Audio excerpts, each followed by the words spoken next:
Really? It's as bad as that? Oh, aye. There's trouble up ahead. And too much of it for us to handle. I take it there's danger on the road. Oh, what about this fearsome-looking fellow? You think he'd be equal to the task? Well, no doubt. Assuming he's willing to hear us out. Well met, friend. My brother and I have been tasked with finding a merchant's missing cart. You seen it by any chance? How does a merchant misplace his cart? Oh, the man's a coward. When he thought goblins might come a-snarling, he ran, leaving his livelihood abandoned in the pass. He sent the two of us to fetch it, but it's gone. Now, I'm not much of a thinker, but I know the work of thieves when I see it. My brother's right on all accounts. And by my estimation, the bastards are lying in wait just down the road.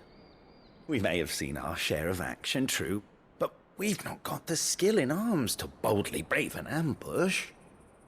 You, however, have the look of a man who needn't fear a band of backwater ruffians. What do you say? Will you help us out? Chances are they'll come for you either way. But if you promise to lend us a hand, at least you'll pocket a reward for your troubles. Well, if I'm going to have to deal with them anyway. You've clearly got a fine head on those broad shoulders. We're lucky you came along. Now, hoping to make a heavy purse in Boklad, our merchant friend loaded his cart with as much as it would carry. Reckon he won't be forking over the rest of our fee if we don't find those goods. So, while you're seeing to those bandits, you keep your eyes open. All right. Just don't expect me to drag the cart out of there myself. No. You can leave the cart to us. You just put an end to those bandits and point us in the right direction. You do that, we'll take care of the rest.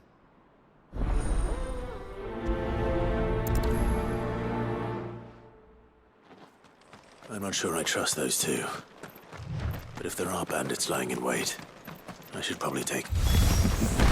Look lively, you lot! We've got guests. These must be our bandits. Nice try. Nice this one!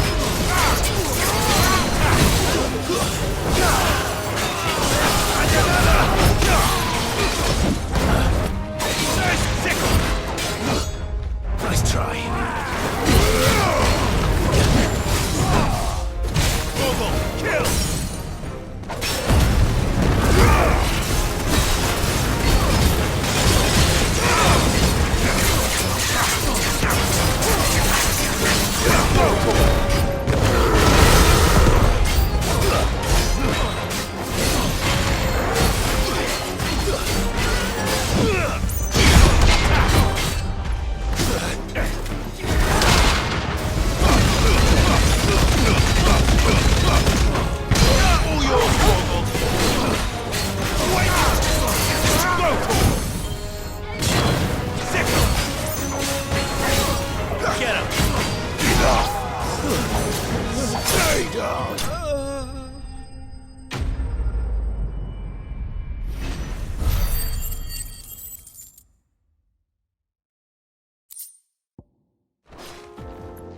That's them dealt with. Now, where's that cart?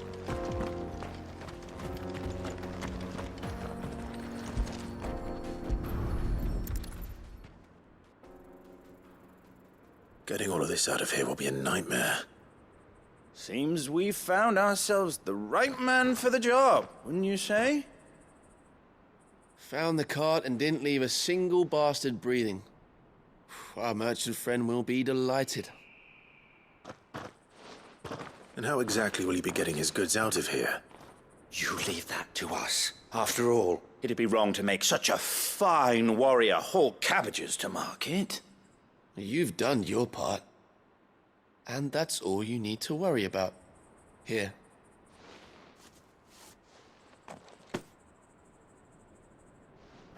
It's been a pleasure. Now piss off. There's no need to be so rude, brother. What if we want his help again next time?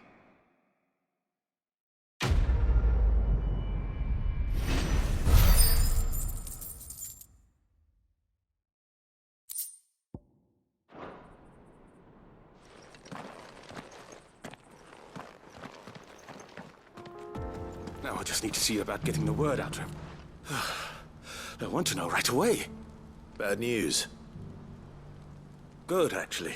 Something worth celebrating for a change. Only trouble is, the serving girl's still new to the job, so I can't leave her while I go and invite those I'd like to celebrate with. What exactly are you celebrating, if you don't mind me asking? I've come by a particularly fine bottle of red. A Gotan 66, no less.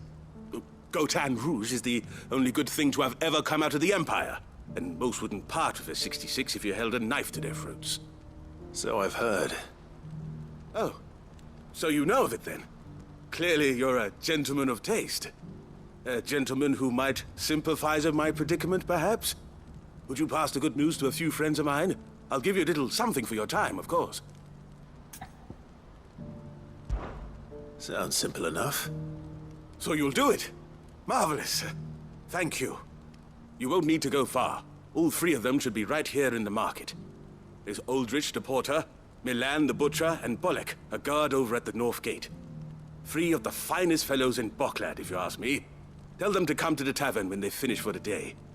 Stop by again when you let them know, and I'll give you your little something. I'll be right back.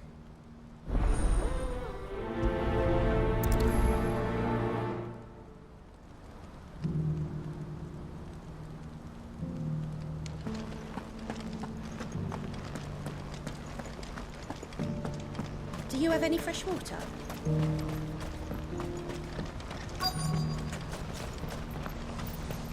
Who needs a porter when there's nowhere left to go? I've been asked to find Aldrich, the porter.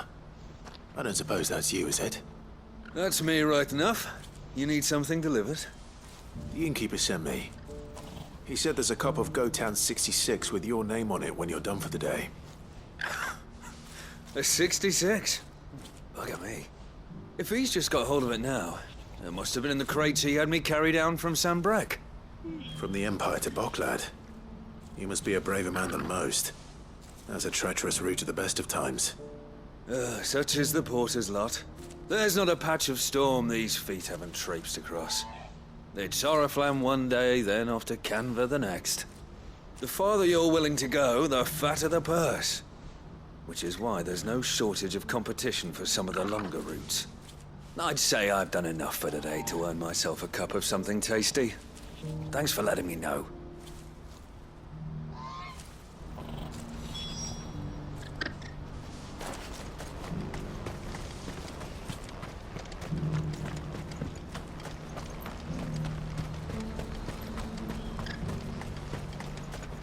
Please, a piece of fruit.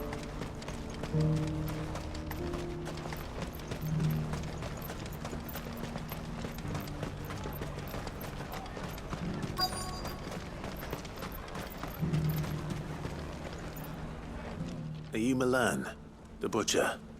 That's me. What can I do for you? The innkeeper's just had a special delivery. He thought you might like to join him for a cup of wine after you pack up for the day. He knows me only too well. And I've got a ham here that will go handsomely with a nice drop. Wine and ham to spare. Boklad clearly isn't suffering then. Comes with being the place everyone has to pass through to get to everywhere else. Those who travel the Crystal Road bring all manner of goods with them. We get meat from Sanbrek, herbs from Rosaria. Why, sometimes we even see curiosities from across the Narrow. Or rather we did, till not so long ago. These are lean times, and even Boklad isn't the bustling trading post it once was. Still, there's no point dwelling on it. Better to live life while you can, eh? And on that note, it sounds like there's a cup of wine needing my attention.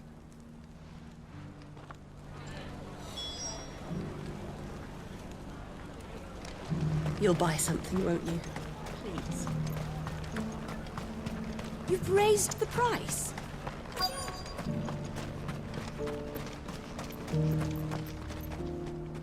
I'm looking for Bolek. I was told he'd be guarding the gate. Well, you found him. You're not here to enlist, I take it? The innkeeper sent me. He's just taken delivery of a rare vintage, a Gotan 66. He thought you might like a cup. I've never said no to a goat hand. I'm not about to start now. Thanks for letting me know. You must be a busy man. No one's making for the refugee camps anymore.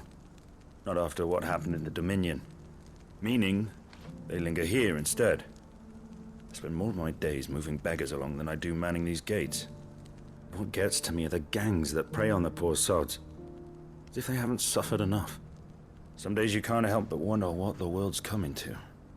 You know what? That wine's sounding better by the moment. Well done. I wonder if the innkeeper might spare a cup of that wine. I showed you my past. What more do you want from me?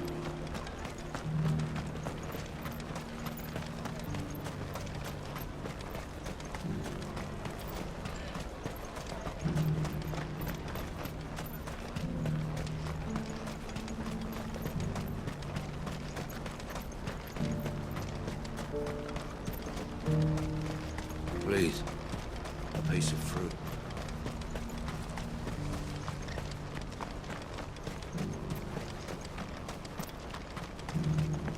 Do you have any fresh water?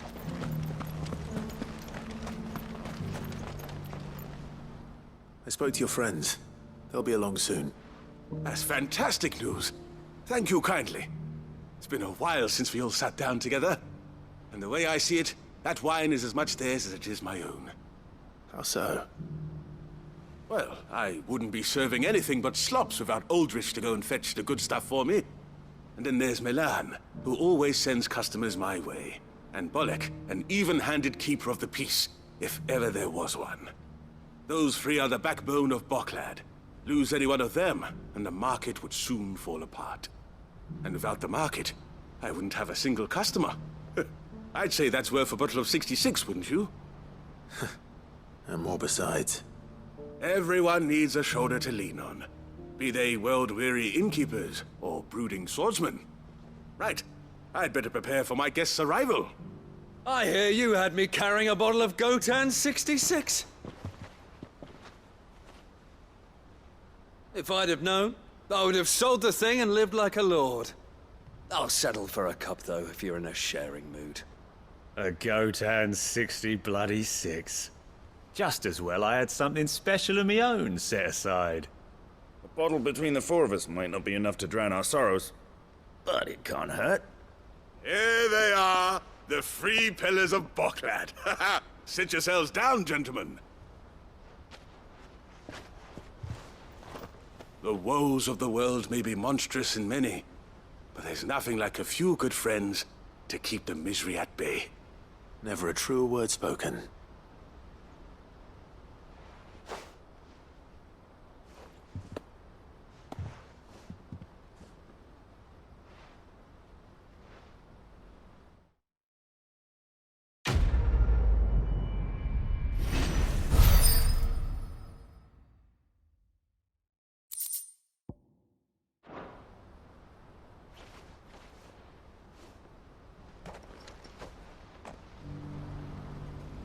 Pardon me, but would you happen to be that well-notched steel and impressive physique? I have need of a sword for hire, and yours looks to be a weapon well worth the coin. Might you be convinced to offer me the use of those formidable arms? How exactly do you intend to use them? Well, being something of a scholar of Zemekian history, I wish to investigate the ruins near the city, and I require a rugged companion, lest I find myself waylaid by ne'er-do-wells or the beasts sent to roam the area. Should you accept, you will not only earn yourself material wealth, but partake of the true treasure that awaits us there. The rich and storied history of Zemekis. Well, were you ever party to a finer proposition? My arms are yours. Wonderful! Then come. We must away. But where are we going? Along the old Zemekis road, and from there, onward to discovery. Quickly! There is not a moment to lose. Wait. Good luck with your ne'er-do-wells.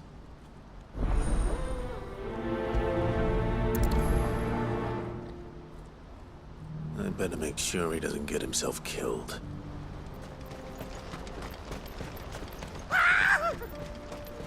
Why am I not surprised? You'll hand over your coin. It's good for you.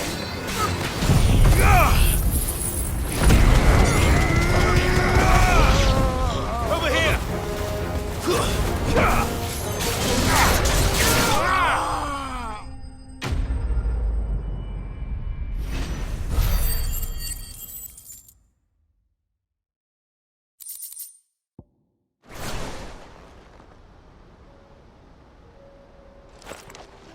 Are you hurt? Happily not, good sir. Thanks to your timely intervention. More importantly, we have arrived. Now, feast your eyes upon the marvel before us. Ruins, a relic of the fallen civilization. A sight so common that man is oft blinded to its wonder. Colossal vessels, dashed from the very heavens.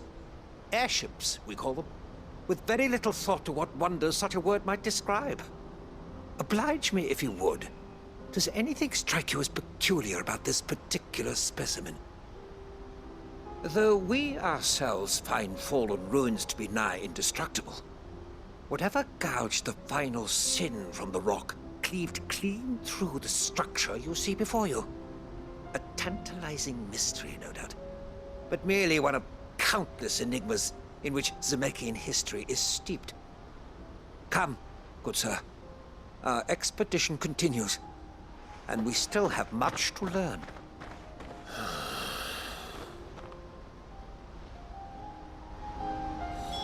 He's passionate. I'll give him that.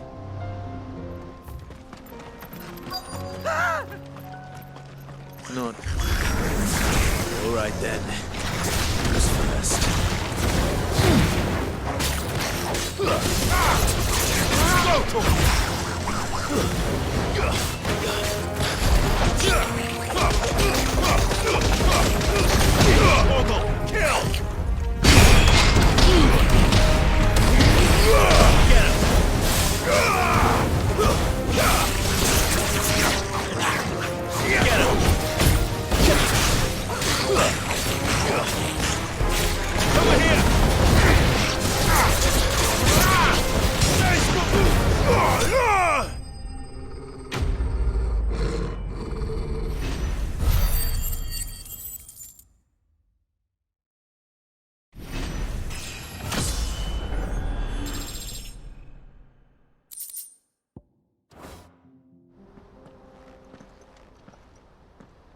You're going to get yourself killed. Oh, that would not do. That would not do at all. Not when such majesty stretches out before us. Behold, the final sin in all its glory. As Moss tells us, a battle was fought here in ancient times. A battle of such ferocity that it tore a great crater in the very land upon which it was waged. In reaching for their holy sanctum, did man enrage the gods, and great was the vengeance that was rained down upon him. Alas, the full truth of the matter is lost to time, though I live in hope that I might see it discovered. But we must not dwell upon such things. There is more yet to see. Onward! History awaits!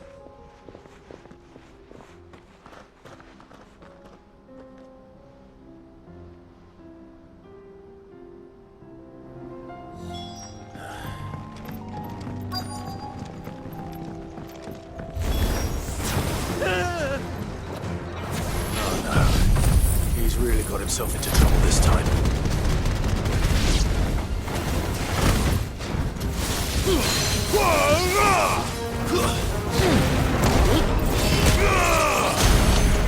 Over here!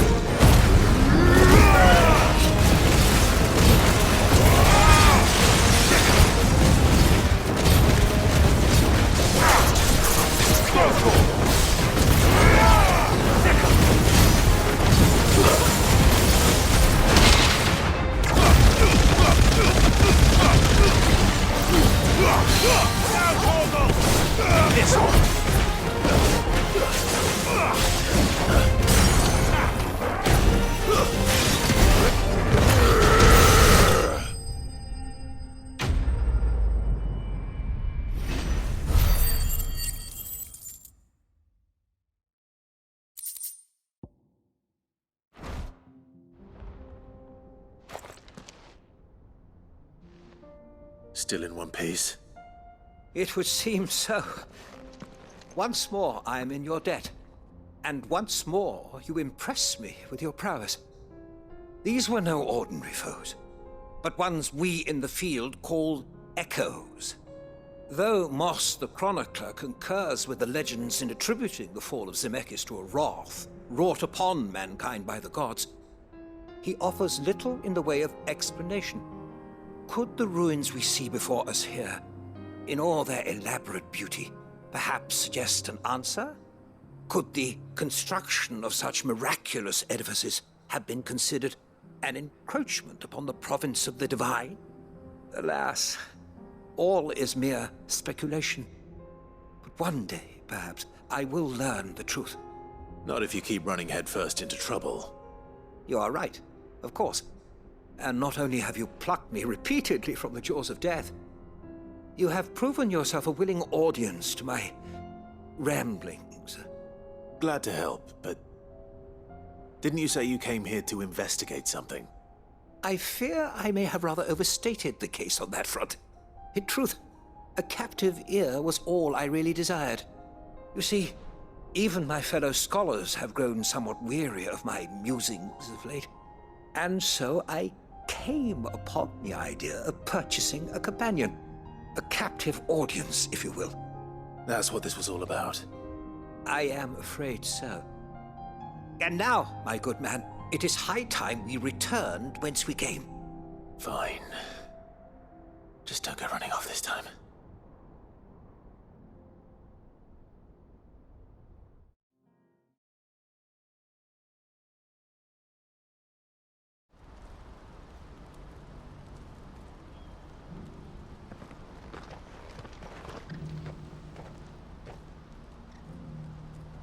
And so ends a delightful day. Here, your reward for humoring my selfish whims, plus a little extra for the trouble I have put you to.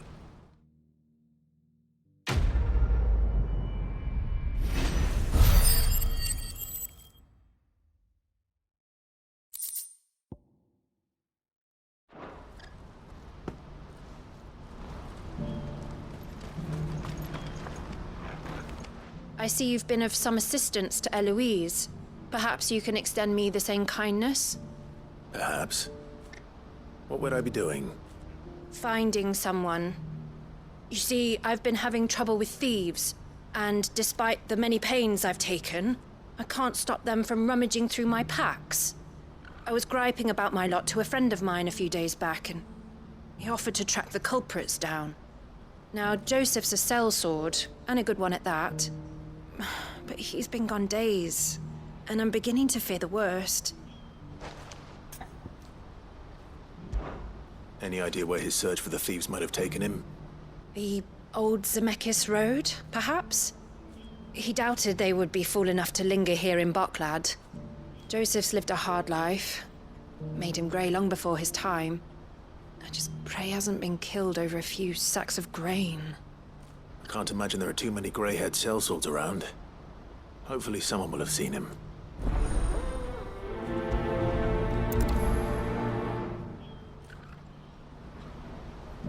When are they gonna let us through? What do you want? I've no coin on me. Just information. Has a sellsword passed through here? Grey hair. Now you mention it, there was a young man with salt in his mane sneaking around out there a while back. Which way did he go? How am I supposed to know? Buggered off down the road, I expect. Now why don't you do the same and leave me be?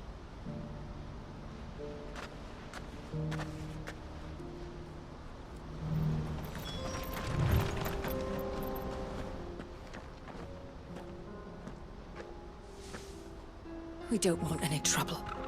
Neither do I. I'm looking for someone. A grey-haired mercenary. Well, we haven't seen him. Yes, we have. We saw him climbing up the rocks. Those ones, over there. Maybe he found his thieves. Mum won't let me near them. She said there's goblins up there, and that they eat little boys for dinner. Shush now. You've said quite enough already. I only told him what you said. I'd listen to your mother if I were you.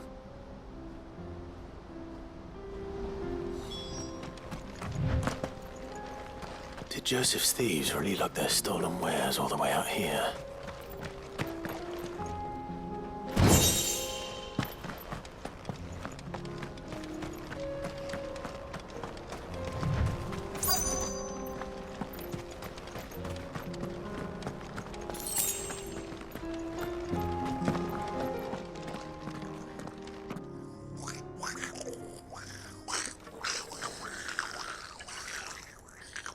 I think we've found our thieves.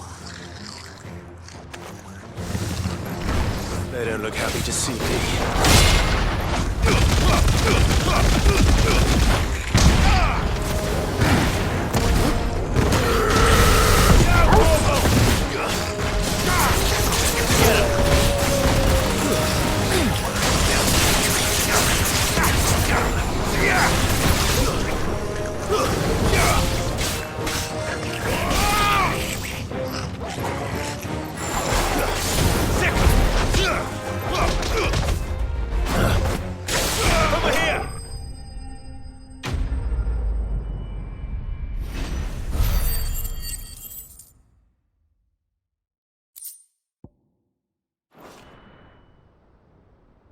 Let's get this over with.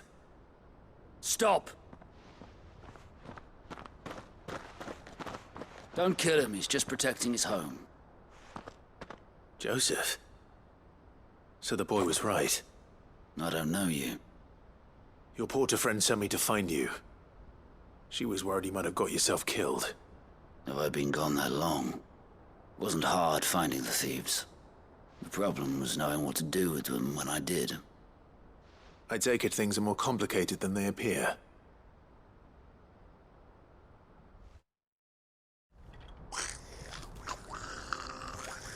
I'd all but ruled out bandits before I even left the market. You know why that is? Because our thieves had no interest in gold or gems, or anything they couldn't eat for that matter. Add to that the rumors of goblins in the area, and the mystery practically solved itself. I soon found their cozy little homestead and all the missing food. I launched myself at them, full of righteous fury, but their leader was the only one who moved to meet me. The others, they huddled around that food, ready to die protecting it. They stole because it was that or starvation.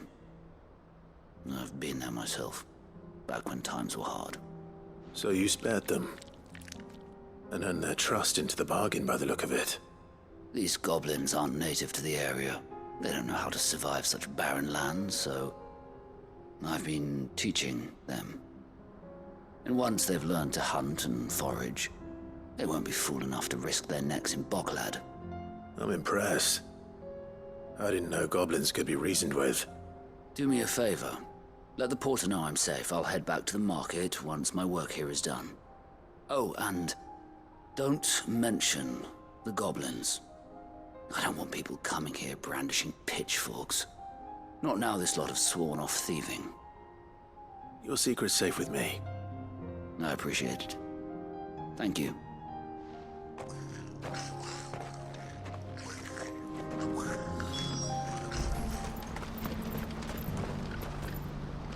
Joseph's fine. He'll be back once he's tied up a few loose ends. That's a weight off my shoulders. He certainly knows his business. He found your thieves all right.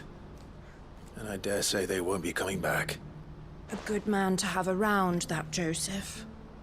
And if he says there'll be no more thieving, that's good enough for me. Thank you for putting my mind at ease. Here, for your troubles.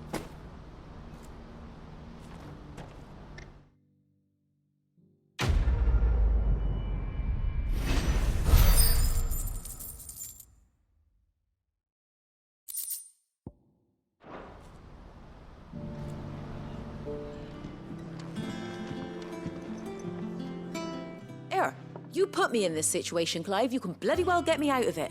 I need a hand with a recipe. Are you sure it's me you're looking for? I'm not much of a cook.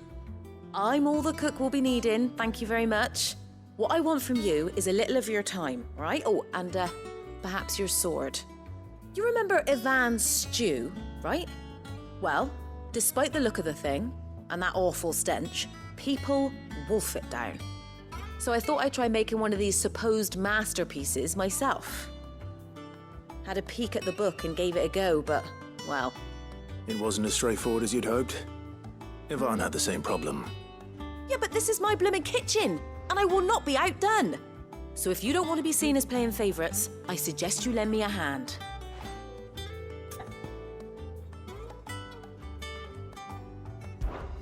I've never been one to play favourites, Molly. And I would be only too happy to lend you a hand. So, what's on the menu this time? A fried mortress of skyworm. That's one heck of a name, innit? Recipe seemed easy enough to an old hand like myself. Thought I'd followed it to a T.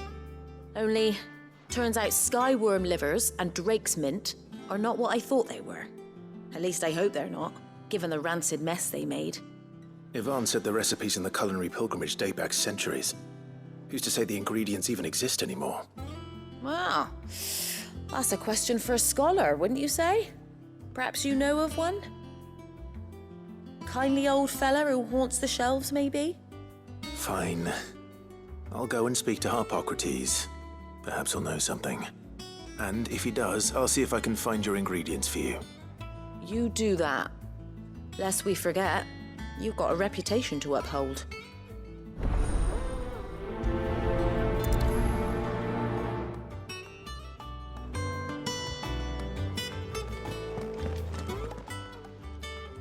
Lawsman Harpocrates. I've come to pick your brain if you don't mind. It's about the book you lent Ivan. Ah, Valisthea, A Culinary Pilgrimage, a classic. One of my favorites, in fact. The young man did a wonderful job with the Chance's stew. I do hope we shall be able to sample more such marvels in due course. That's actually why I'm here. I don't suppose you know where I might find skyworm livers and drake's mint. Ah, so the fabled Saint-Brecois delicacy is next on the menu. Delightful. The descriptions of fried mortress never fail to make my mouth water. Now, skyworm is a somewhat antiquated name for the wyvern, their ground livers being the paste from which the mortress is made. Dragon livers. How very Saint-Brecois. One would have thought the disciples of Bahamut would have a touch more reverence for their icon's brethren, but apparently not. I believe the specific dragon the recipe demands is the blueback wyvern, said to be the very color of the sea beside which it resides. So we know where to look for our liver. But what about the drake's mint?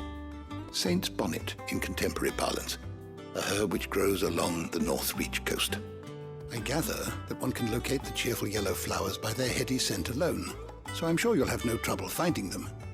I may add that people once believed game was best served with the flora that sustained it in life, in which regard fried mortress of skyworm is undoubtedly a typical dish of the time. Meaning that if I find one, I find the other. To Northreach, then. Best of luck, Clive. And do save me a bite once the dish is complete.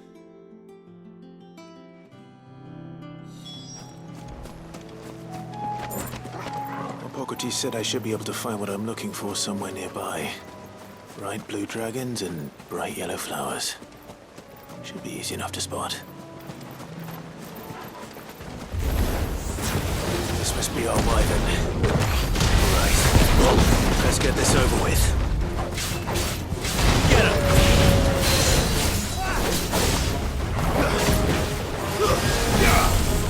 Too slow.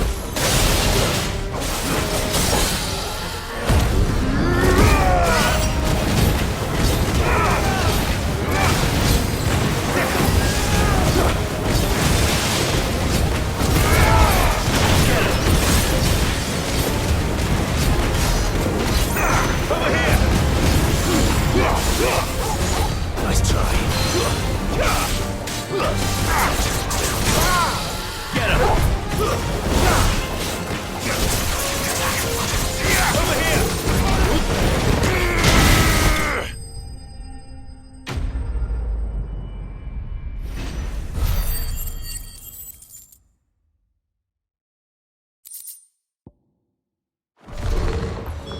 That's the wyvern's liver.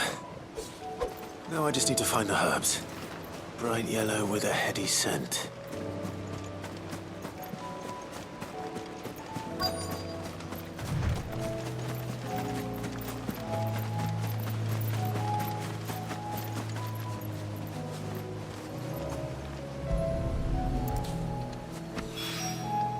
I think that's everything Molly needs to resurrect her recipe. Better head back. It seems the hideaway's lost its appetite. So, did you have that word with Tomes then?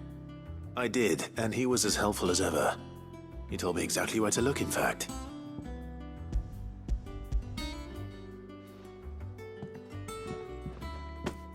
And what precisely will I be cooking up? Or is it better not to know? Blueback wyvern liver.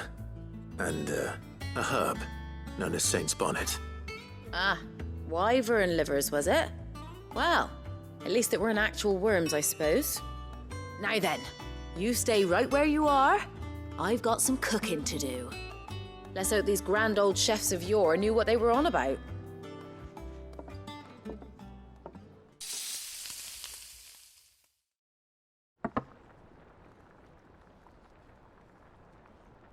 And here we have it. Fried mortress of skyworm. Ivan's offered to make sure it's fit for consumption. Well, I say offered. He as good as begged. And rightly so. Is there any higher honor than partaking in a slice of culinary history?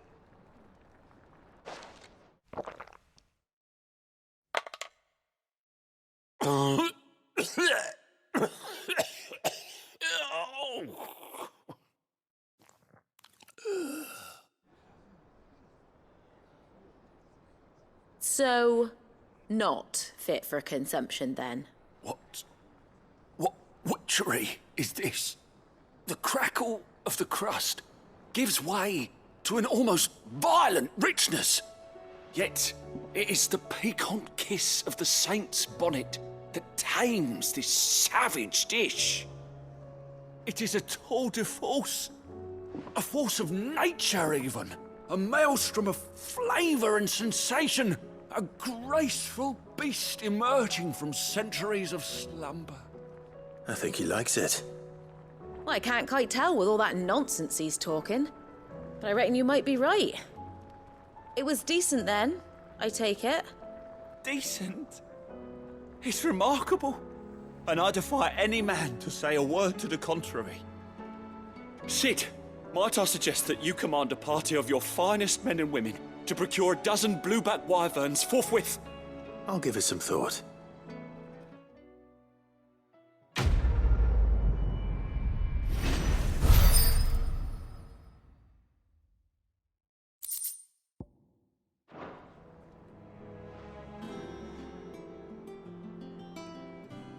There's a storm coming, Sid. Will there be... Sid, perhaps you can help me solve a mystery. I can certainly try. Who's gone missing this time? It's not who, but what. Mid's scales, the ones she made for her workshop. I borrowed them to teach the little ones about weight, and shortly after the lesson, well, they vanished. My first thought was that they'd taken them off somewhere to play, but when I asked, they swore they had nothing to do with their having disappeared. Which almost certainly means they had everything to do with it. Perhaps a visit from Sid will jog their memories. I think it just might. Thank you. I don't like to imagine that my pupils would lie to me. But if they have, I'll have no choice but to discipline them accordingly. They were in the atrium when I last saw them, as always.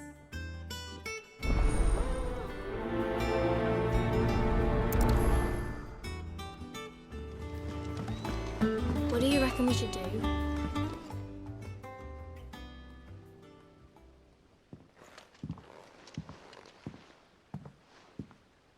Sid! Hard at your studies, I see. And what is that? It's not a set of scales, is it? No. Of course it isn't. Well, not anymore, it's not. Oh! And just how long hasn't it been one? We're sorry. But we didn't break them. We dismembered them. Just like Miss Mididol showed us. Miss Mididol? Why would she have you dismembering her creations? Because that's the only way to become a ninja-neer. Miss Middledore said, the best way to see how something works is to take it apart and put it back together again. Well then, your work is already half done. Carry on. About that. The taking apart was easy enough, but it's the putting back we can't work out. Speak for yourself. The heavy thing goes at the bottom. Then...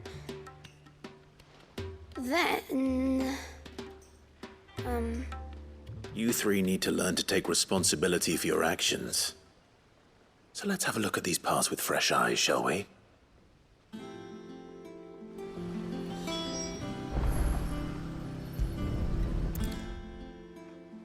All right. Everything here was once part of Miss Middledor's scales. Every piece has its own role to play, and each is just as important as the others. If even one of them is missing, the scales won't work. So let's think about what those roles might be. You already know one of the pieces, the body. Its role is to support everything else. But what of the others?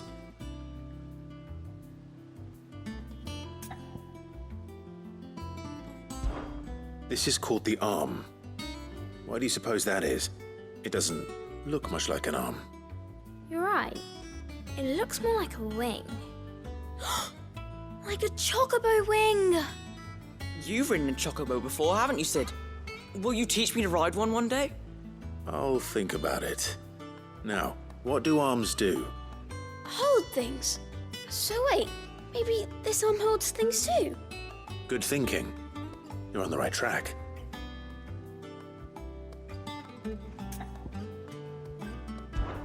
These round parts are called the pans.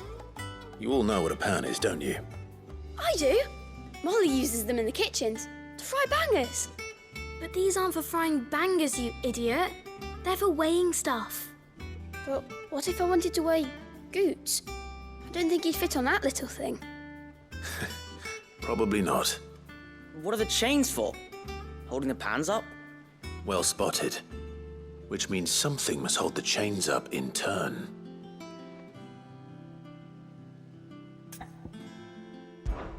This tiny piece is what's called a cogwheel, or gear. Have you ever seen one before? I have.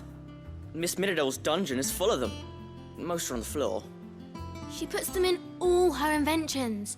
They spin round and round and round and round and... That's right. They're very useful when you want to make things move. Do you remember if there was anything on the scales that moved? I remember the arm moved when I tried weighing an apple. And then somebody ate it. It's not my fault. You shouldn't have tried weighing it before lunch. You know what part's supposed to move and how it's supposed to move. So, let's put the pieces together first, see what doesn't move, and then stick the cogwheel to that. Not a bad idea.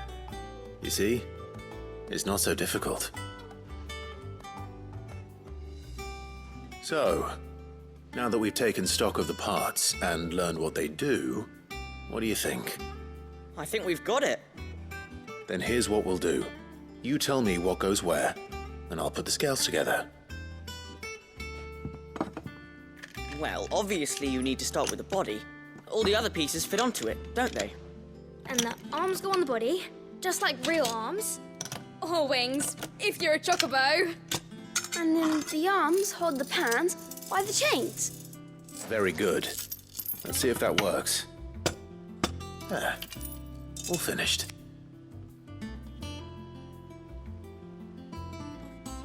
Yes! We did it! Well, with Sid's help. Oh, I just put the pieces together. It was you three engineers who showed me how. That's right. We're Miss Middledore's hairs. Her hairs? Yeah, hairs for the future. She's showing us her secrets now, so we can help out the hideaway when we're older. What do you think, Sid? Are we almost ready? With a little more help from Miss Middledore and Miss Shirley, I'd say it won't be long at all. You hear that? It won't be long. Until then, though, do try to be honest with Miss Shirley.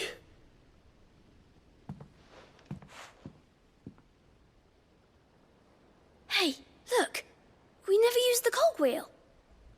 You don't think Sid forgot about it, do you?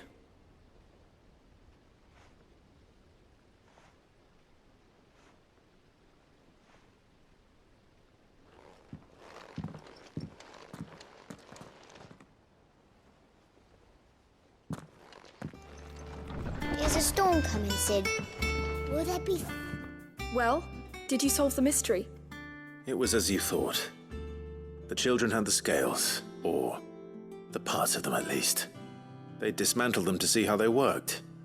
Oh, no, Mid will have my head. Thankfully she won't.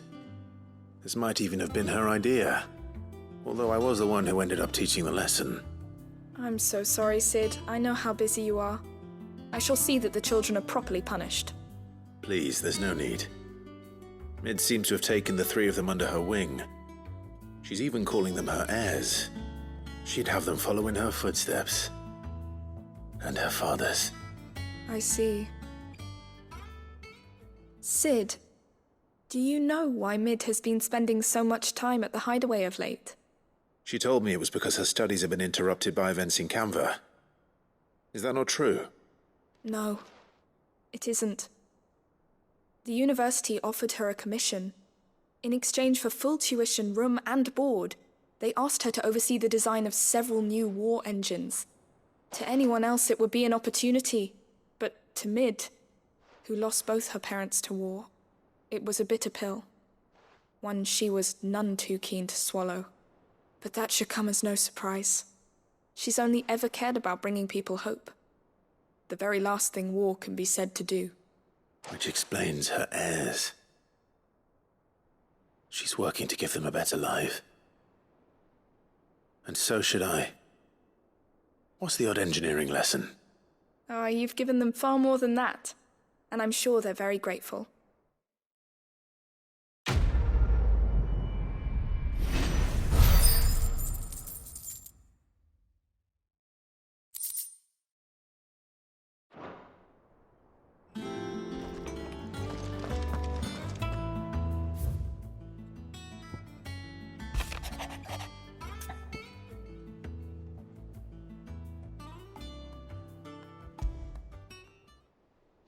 Rutherford.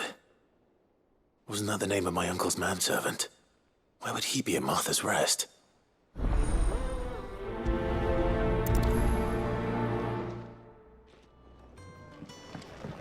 My lord Marquis, is that...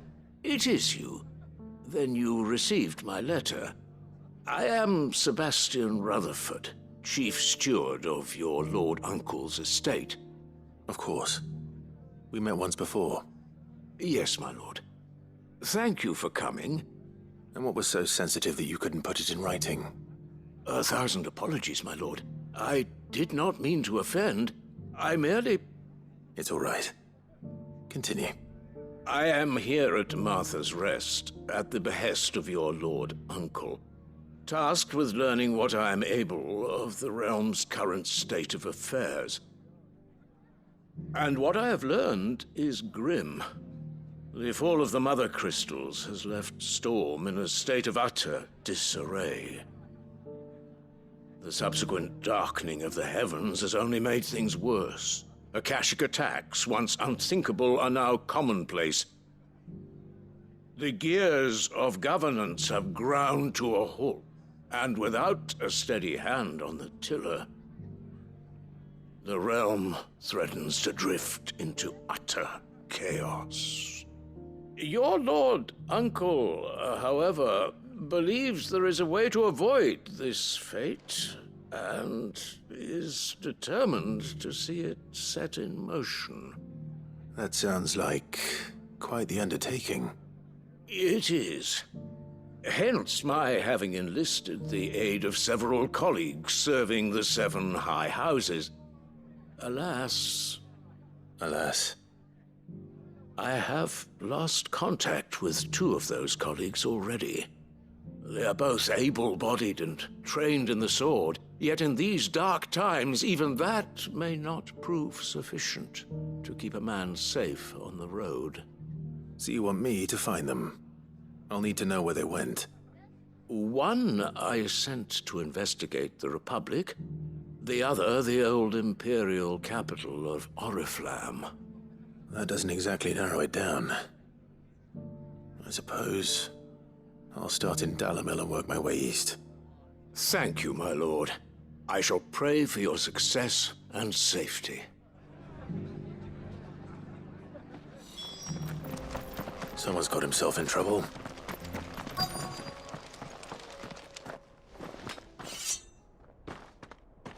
I don't see your master here, so you can start by giving us all the coppers in your purse.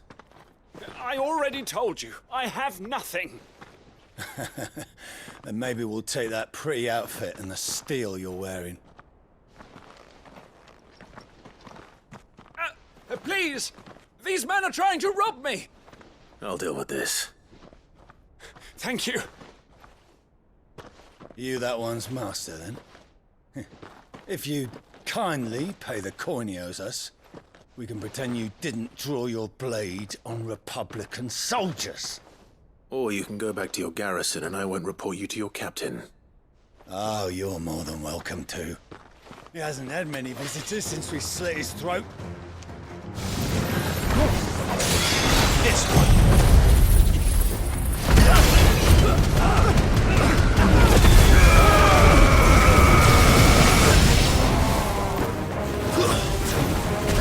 All yours, Torgal!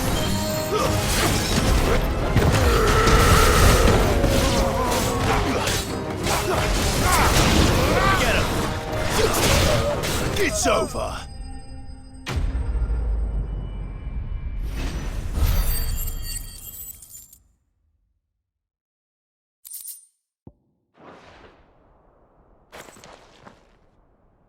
I'd expect as much from Hugo's faithful, but these were men of the fist. Much has changed in the Republican army since they lost their rock. You've seen this kind of thing before, then? Many times. I was sent here to observe the situation.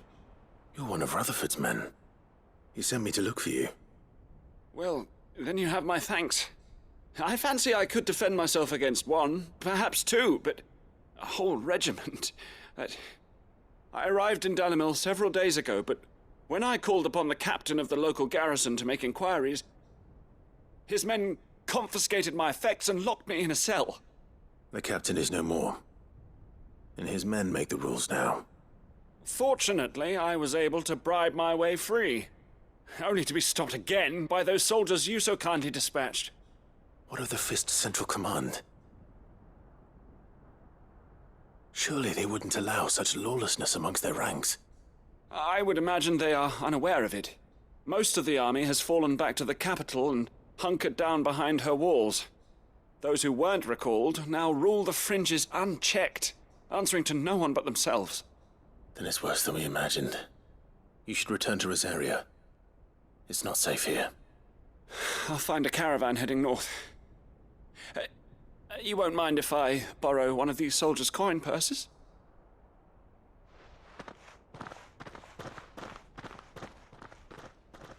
Not at all. Now, to find this second associate of Rutherford's. If he was bound for Oriflamme, I'll start at Northreach and see if I can pick up his trail.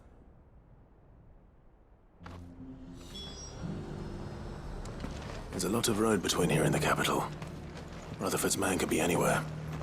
Nothing like a little unrest to fill the coffers, eh?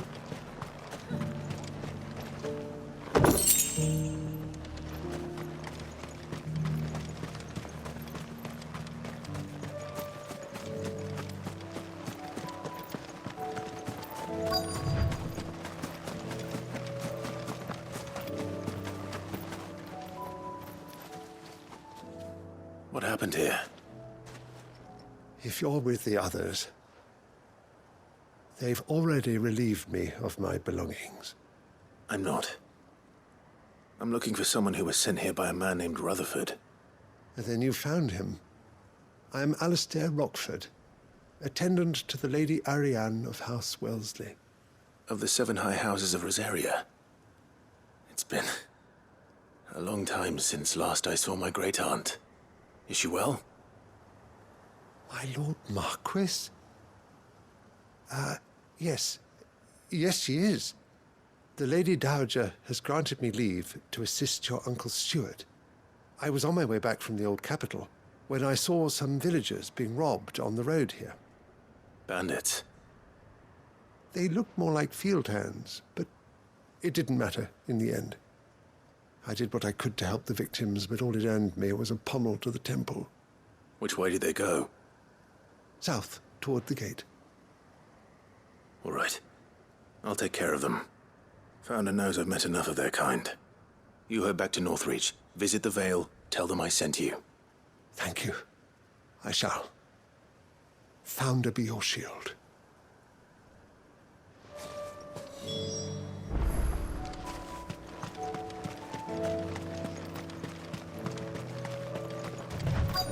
They just couldn't resist, could they?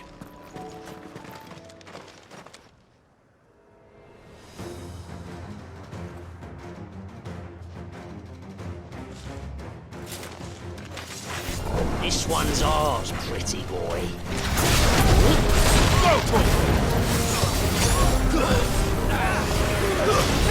Get him! Over here!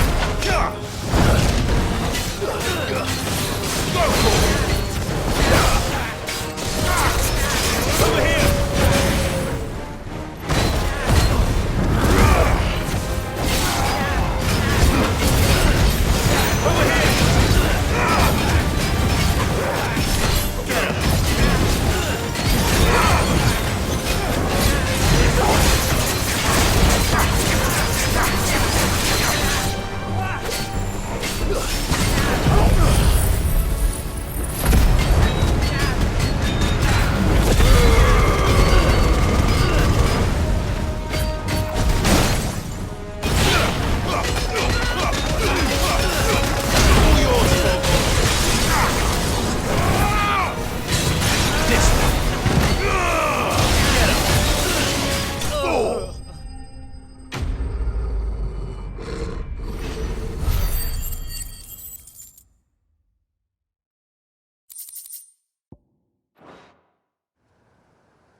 Make for the town while you can. There may be more bandits nearby. You don't need to tell me twice. Many thanks, traveler. This looks to be all of them. I thought I told you to make for the Vale. And stand by as ill might befall the heir to the ducal throne. It's just Clive, and I'm fine. Which is more than can be said for you. I will survive. Strange that the garrison wouldn't intervene in such a brazen attack so close to their gates. The garrison have their hands full inside the city. Some days they don't even send out patrols. There are few hands left to work the fields, and even fewer to transport the grain. The market stalls are nearly bare, and the price for what remains is exorbitant. It's not uncommon to see a fight break out over a crust of bread. When I said the ones who attacked me didn't have the look of bandits, I meant it. They were probably just desperate. Rockford, listen to me. If you are to continue your investigation, you first need to seek the attention of a healer. Of course. I shall return to Northreach right away. But allow me to thank you first. Had you not happened along, Don't thank me. Thank Rutherford. It was he who sent me. I suppose he'll be wondering where I've got to. I shall send a Bistolus as soon as I'm able. Good day.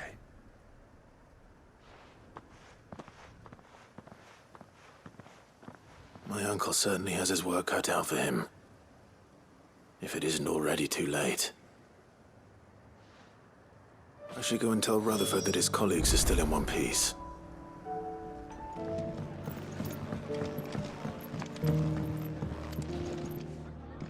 I see you're still here. The Rest's location affords a constant flow of traders, and with it, a constant flow of information. Speaking of which, I received word from both my associates. They have resumed their investigations, thanks to you. I only happened to be in the right place at the right time.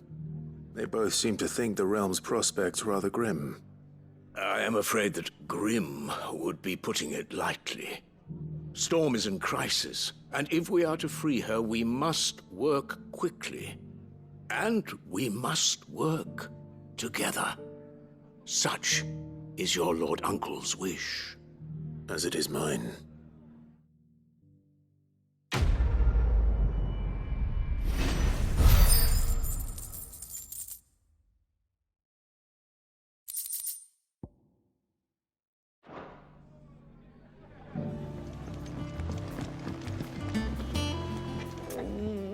What am I gonna do? Is everything all right, Goots? You seem more discomposed than usual. Oh, I don't know what that means, but I'm in a bit of a muddle.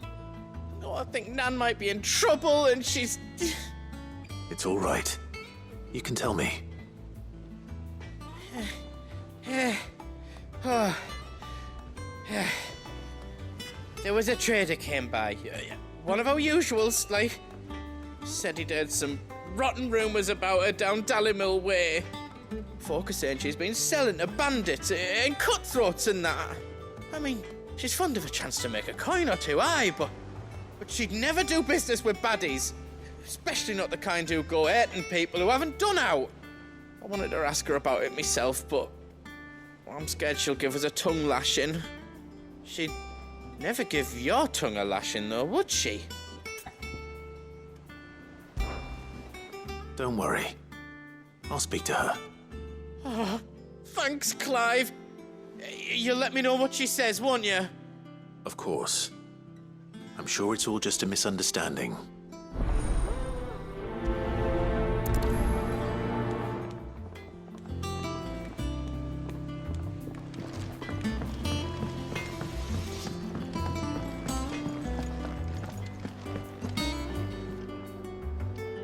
Lady Karen, how's business?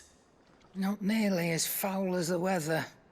You're doing good trade, then? Both in and out of the hideaway? Can't complain. Wait, what exactly are you getting at? Not once in 5 long years do you pay my affairs half a care, but here you are today, raking me over the coals like a bloody popoto? Just asking. Out of interest. All right. I'm here because I was told that certain rumors have been circulating. About you selling weapons to brigands. Oh, are you? And who was it who knows me so well as to tell tales of my evil exploits? I didn't exactly hear firsthand. All I know is that someone in Dallimil has been spreading word to that effect. And what? You believe it? You think I'm profiting off the blood of innocents, do you? Look, I've done things I'm not proud of. Might be there were a time when I turned a blind eye to the wretchedness of the world so I could line my pocket. But that woman is no more. And you'd know that if you'd ever paid the slightest bit of notice. You're right, Lady Karen. I apologize. It was wrong of me to doubt you. No, it was. No. I reckon you've got better things to do than pointing your do-gooding finger at a poor old woman. Of course. Good day. I spoke with Lady Karen. What did she say? That the rumors were unfounded, and that I was a fool for thinking they might hold any truth, along with some other things that made her feelings clear. And while it sounds like she may have done things she regretted in her past, she says those days are behind her. Oh, well, that's good.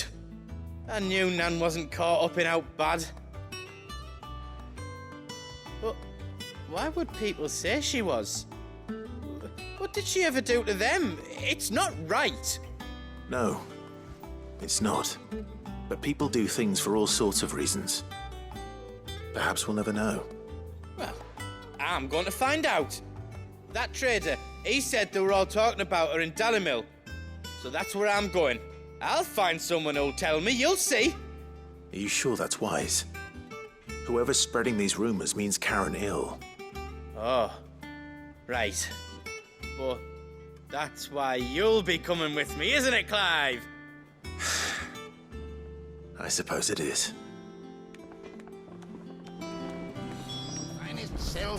Could be I know something more. Clive, listen! I found someone who says he's heard the rumors about Nan. Have you? Go on. Tell him what you told me.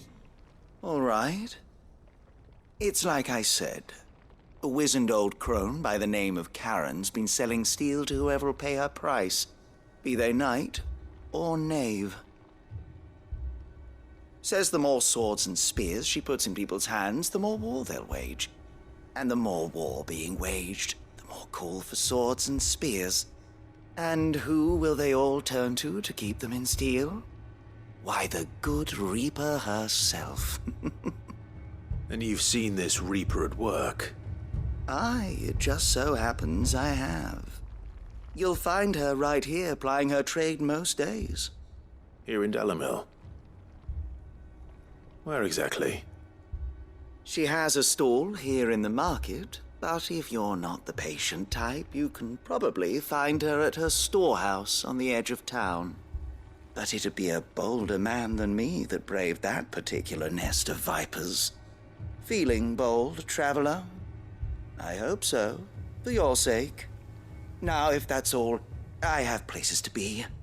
Sorry to have kept you. You don't think Nan's the Reaper, do you? Not unless she's discovered the secret of how to be in two places at once. Eh? What do you mean? Lady Karen hasn't left the hideaway in weeks. So who has been running this stall he spoke of? Good question. I'll go and have a look. And I'll visit this storehouse on the edge of town. All right, but be careful, Clive. You too, Goots.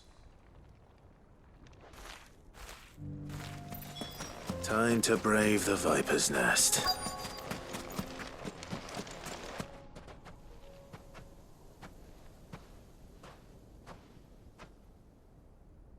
Just you, is it? Thought I might have laid it on a bit thick. It was a fairly unconvincing tale. So, what now? That's up to you. Die a slow death, or a quick one. Boys, he's all yours. But that sword is mine.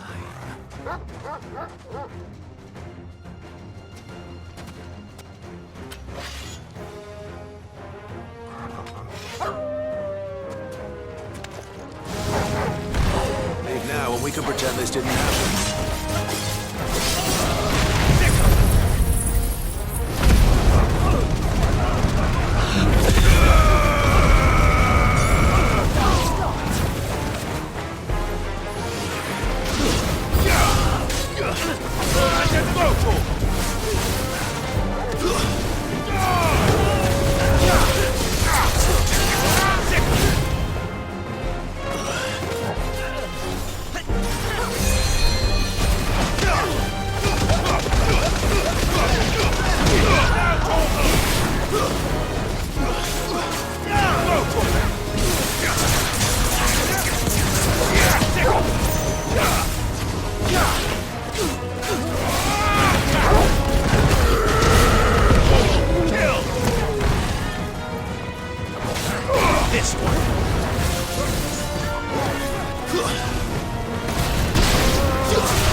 You've done it now. Go on. Tell me what I've done. When the Borgwyn finds out you've killed his men, he'll have your head. He only wanted that bull of a manservant, the dim one always clinging to Karen's skirts. You weren't even supposed to be here. Who the hell are you, anyway? What were you going to do to him? The Borgwyn wanted him to get to Karen. I was only supposed to point the lamp in the right direction once he arrived in Dalamil. But then you turned up. Well, go on then. If you're going to end me, end me. You're not worth the effort. Now be gone, before I change my mind. Fucking coward! I need to find Goots. Right now.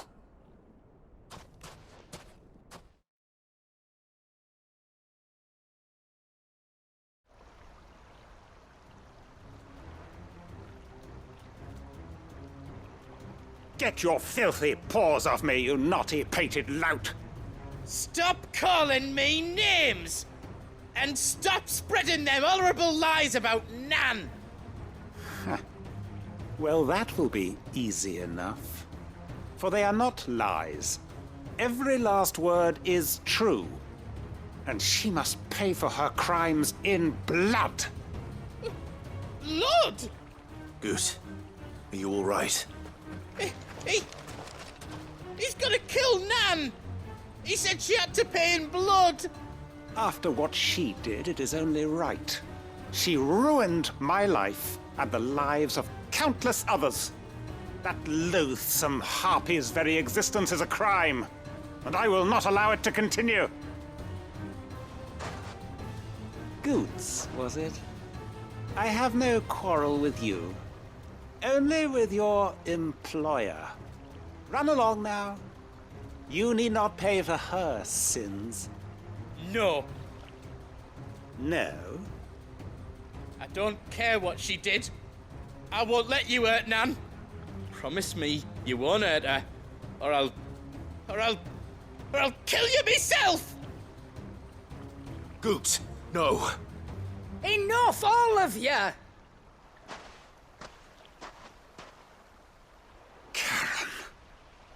But how did you? You're a sight less clever than you think you are, the pair of you. Did you think I wouldn't notice the two of you slinking off together? Well, the whole thing got me thinking, who in Dalamil might bear me a grudge?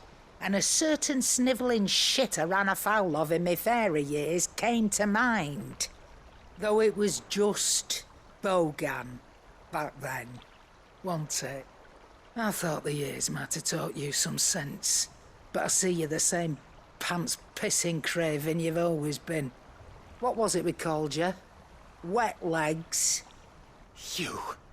You bitch! Everything that happened, it was all your fault! And now you'll finally pay for what you did to me!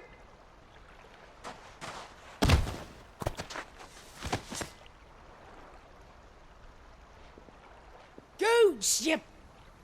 If you want a piece of Nan, you'll have to go through me. Fuck! You great galoot! Out of the way, I can handle this myself. So, wet legs, you remember what you told me when we last met? An eye for an eye.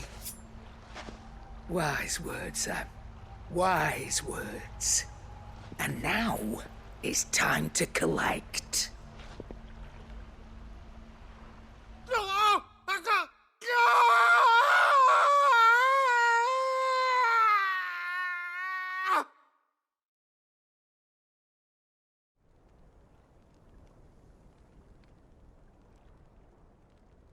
Sorry to keep you waiting.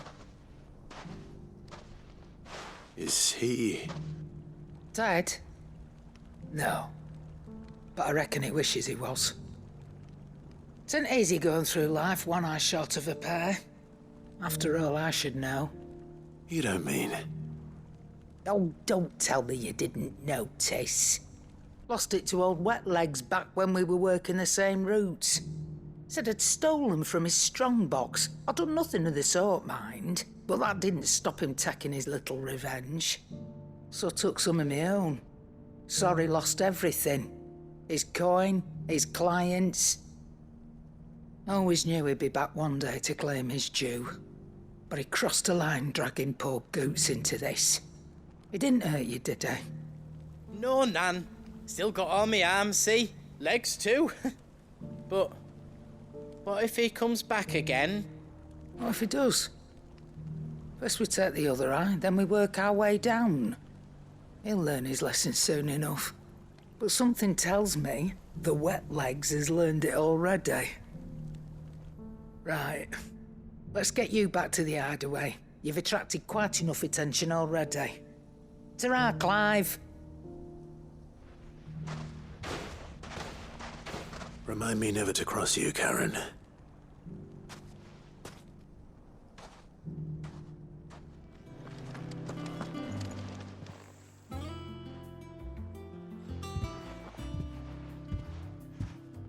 Nothing like a dish of cold vengeance to foul the gut. I'm sorry, Nan.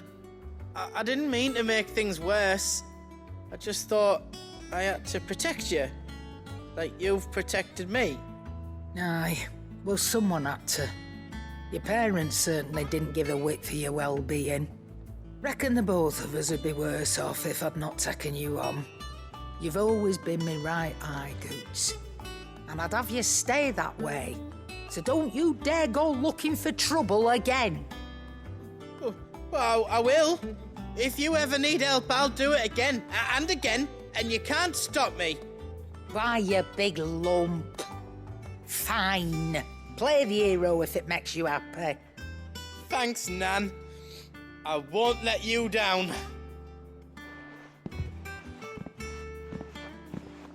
There's nothing he wouldn't do for you. That's as maybe. But if he's ever to make his own way in life, he'll need to start looking out for himself as well.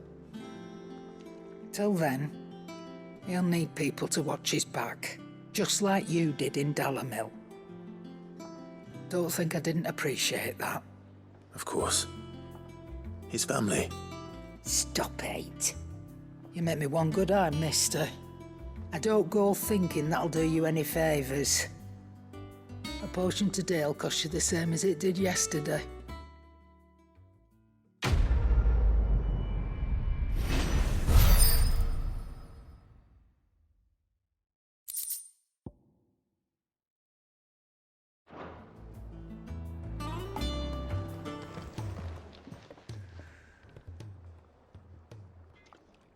Let me tell you a story, Clive. All right. Them rumours Wet Legs were spreading. Might be they weren't just tales plucked out of thin air. You see, there were a time when I weren't too particular about who I sold steel to, so long as they paid me the right price. Some women lust after blood, others after flesh, but me, I were always one for gold. And to satisfy that lust, I sold to opposing armies, stabbed my every client in the back, made myself the most hated woman in the twins. But then one day I met a man who made me a different kind of offer. Said he'd give me access to a realm-wide community of like-minded individuals in constant need of steel and sundries. On the condition I sold to him and his alone. Was that the first time you met Sid? Aye. And I fell right into his damn trap. He was true to his word, so I ended up being true to mine. And I soon started making the best profits I've seen since taking up the trade.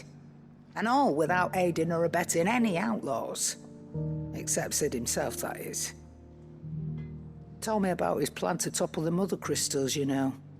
Said that with them gone, the realm would want for all manner of things. An opportunity for the likes of me to mint gil.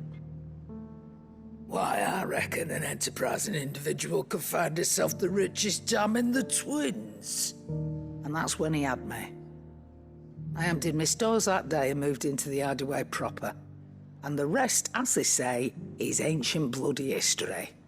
A dozen years on, and I'm still not the richest dam. Not for lack of trying, mind. But I can say that I have never been happier. You've all shown me there are some things more precious than gil. That there are. So don't you go messing it all up, or you'll have me to answer to.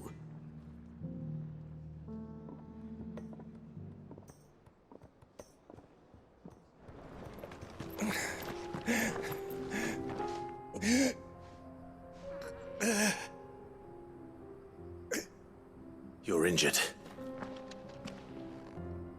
What happened here? Where are your comrades? Ether flood up ahead. It swallowed our camp while we slept. My own men did this. Turned every last one of them. There's a village not far from here. Tabor. The people were kind to us. It's only a matter of time before they won't stand a chance. We can't let those monsters reach the...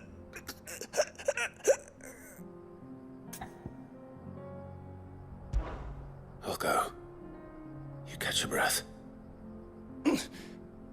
Thank you. Our encampment is up ahead. Just off the track. They must not reach Tabor. Forgive me, Lord Kuka. Rest well, soldier.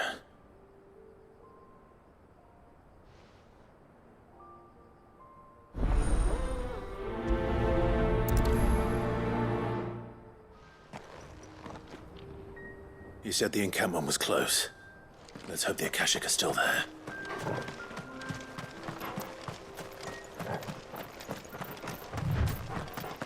Another ether flood. They're everywhere now.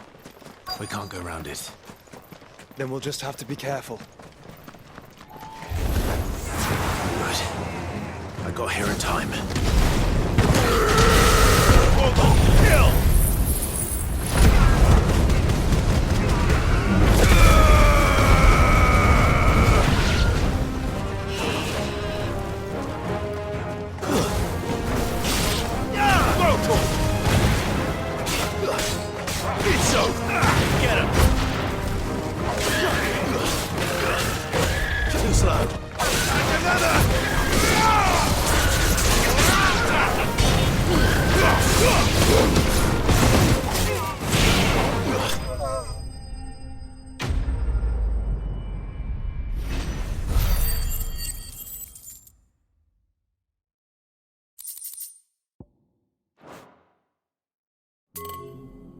Is someone there?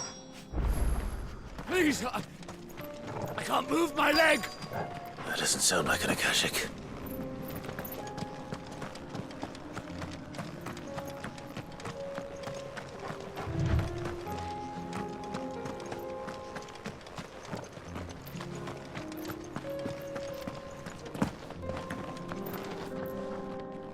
You're with the battalion? I am. I heard the fighting. Are the others? Taken care of. One of your brothers in arms told me what happened and asked for help. Another survivor? Where is he? Tell me. His wounds were too deep.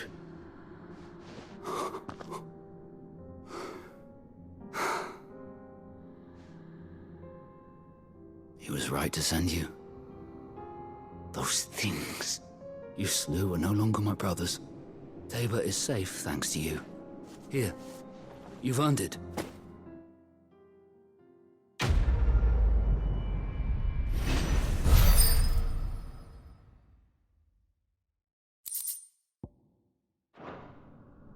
You seem familiar. Have we met? You must have me confused with someone else. Wait. That scar. Son of a whore. You're Sid. I was there in Cosnis when you killed my brothers. I was there in Rosalith when you killed my commander. My war with Hugo Kupka is over. I bear no ill will toward those who followed him. And what of my ill will? Coward! Draw your steel. Lord Kupka shall be avenged! When your wounds have healed and your head has cooled, come and find me if you must. Though I hazard your life would be better spent in service of those who need it. Or have you forgotten your oath to the Republic? My oath? What would you know of oaths? I know how hard they are to keep. Which is why I'm giving you the chance to keep yours. No. I won't be deceived. Lord Kupka told us of your crimes. You are an outlaw.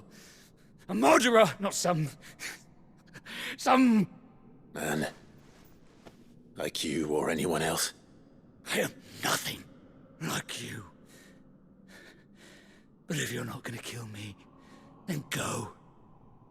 Leave! Just know that I will find you, Sid. Someday.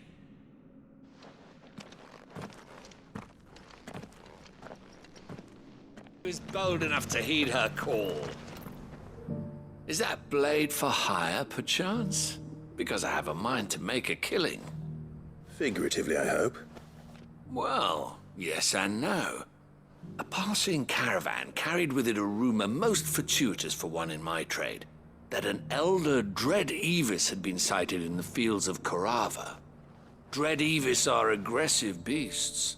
Compelled as they are to acts of violence, few survive to maturity, but those that do develop a hide of phenomenal value. A hide you want to sell? Eventually, yes. Though I would have it tanned first that it might be crafted into marvels the likes of which the world has never seen. Dread Evis skin is a rare thing indeed. But the worked hide of a well-aged beast, now that would fetch such coin that Gilbert himself might weep with envy.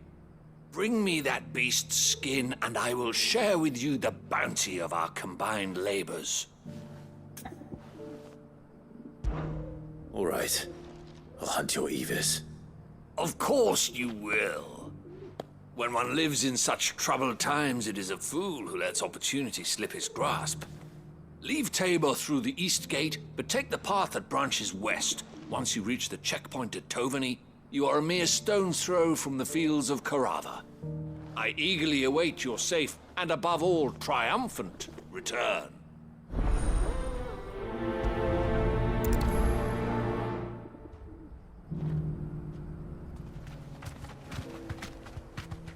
You deserve a rest.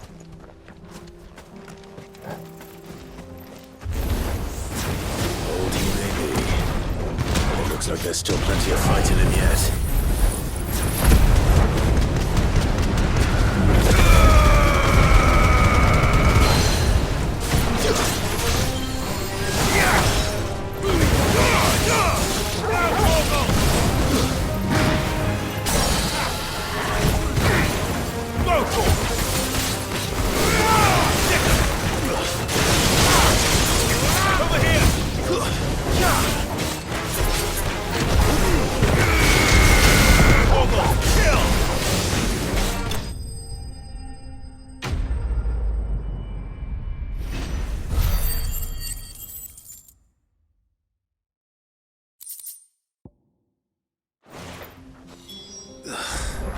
This thing reeks.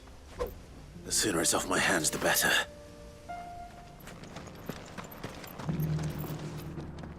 Here's your hide, as requested. I worried you might never return. Quickly, let me see it.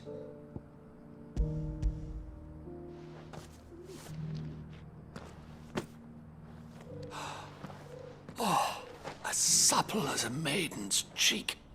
yet as adamant as her virtue. This is everything I had hoped for, and more. Clearly, my trust in you was not misplaced. You must be a hunter of considerable talent to have bested the beast with nary a scratch. Join me as my honored partner. With my means and your might, we shall be as wealthy as the merchant kings of Zemekis. I don't plan on making a habit of this. I'm busy enough as it is. Very well. Though I believe fate had a hand in our meeting, it would be unbecoming of me to beg.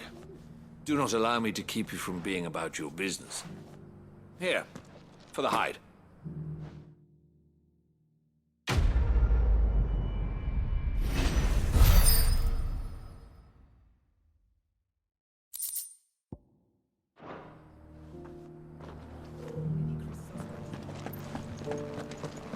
You there! Finally, no one was paying me the slightest heed. Is something wrong? At the university, the students would hang on my every word. Sadly, this far from home, I'm just a vagrant greybeard. The university? You're a scholar. A specialist in ancient cultures. The most accomplished in all Valisthea, some have said. Not that I look the part in these tattered rags. In my heyday, no obstacle could have kept me from my studies. Yet here I am, a wizened windbag, bested by the many steps of Tabor. The answers I seek lying just beyond my enfeebled reach. Would you do an old man a kindness and brave the stairs in my stead? You'll be amply rewarded, of course.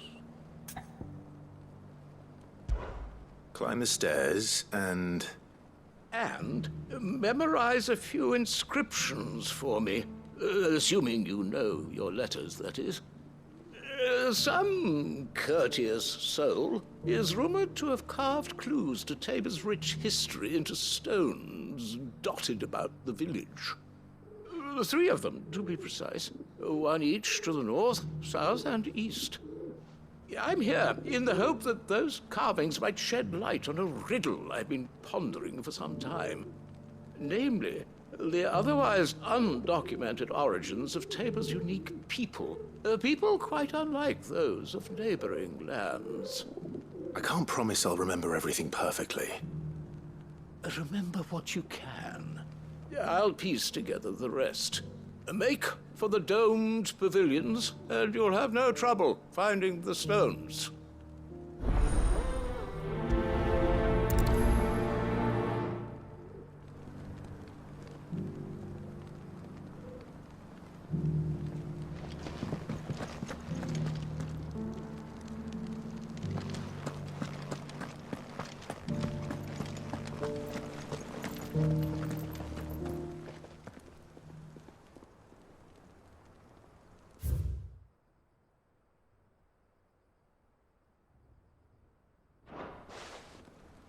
Farmers must have settled here in Tabor.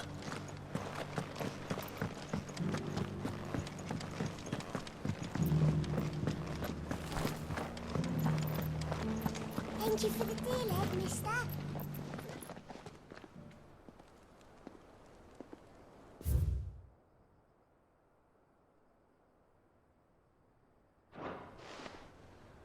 What golden plains might the wanderers have called home, I wonder?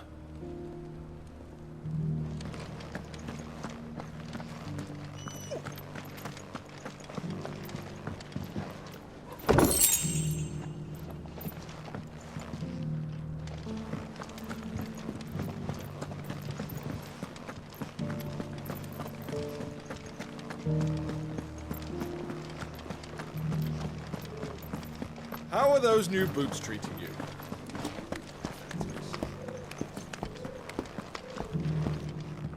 That Cyril fellow's an odd fish, don't you think? Well, scholarly.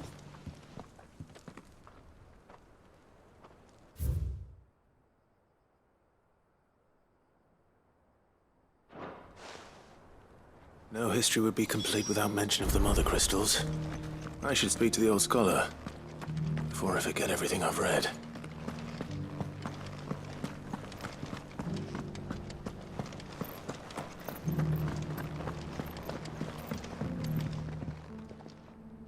The engravings were in good repair considering their age. Oh, would that I could have seen them for myself. Come, don't tease me now. What did you learn of this place and its people? Let's start with the engraving to the south, shall we? What did it say?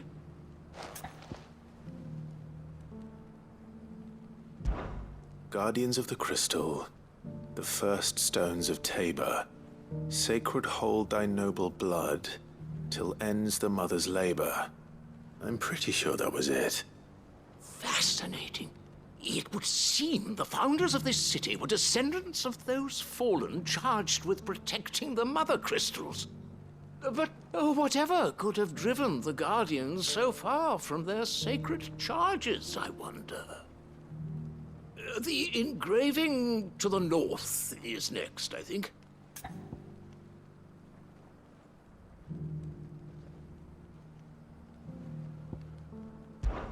Wanderers of the Golden Plains, lay your roots in stone. With pride recall thy noble past, and make these rocks a home. Or, I think that was it, at least.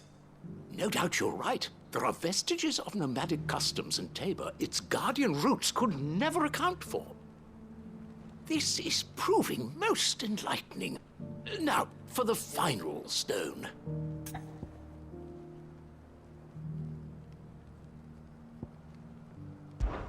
Children of the hunters, now tillers of the land, reap her promised blessing and give praise her gracious hand. That's all three. And so, we add primitive farmers to Tabor's founding peoples, the final piece of the puzzle. 3 engravings, one for each of the 3 peoples to have settled Tabor in ancient times. Guardians of the Mother Crystal, wanderers from across the plains, and last, but certainly not least, hunters turned farmers. Little wonder it was so difficult to trace the roots of Tabor's culture. Those roots reached down through 3 distinct traditions.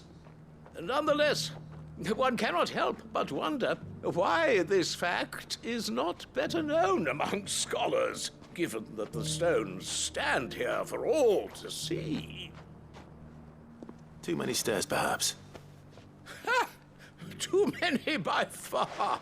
Here, and thank you.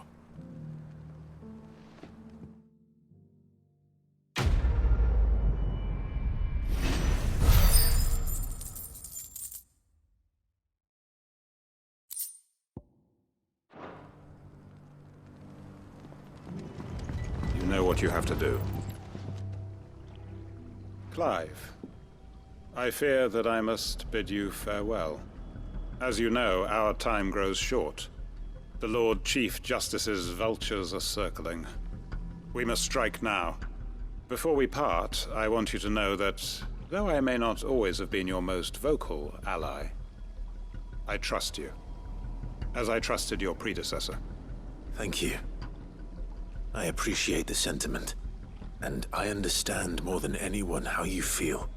But is revenge really the answer?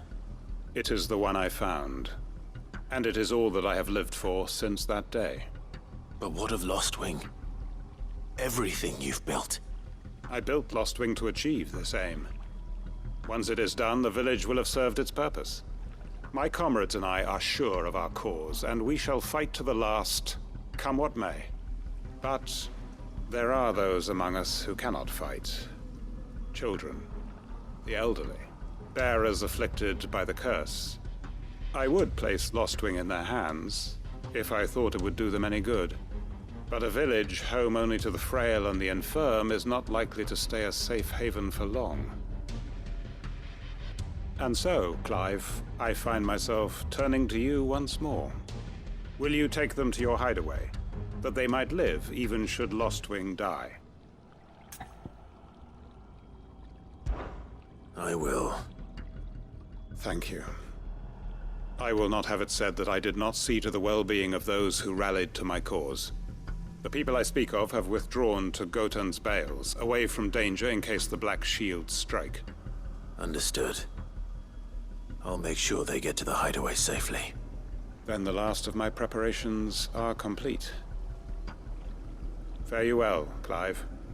And may Griga guide us. All of us.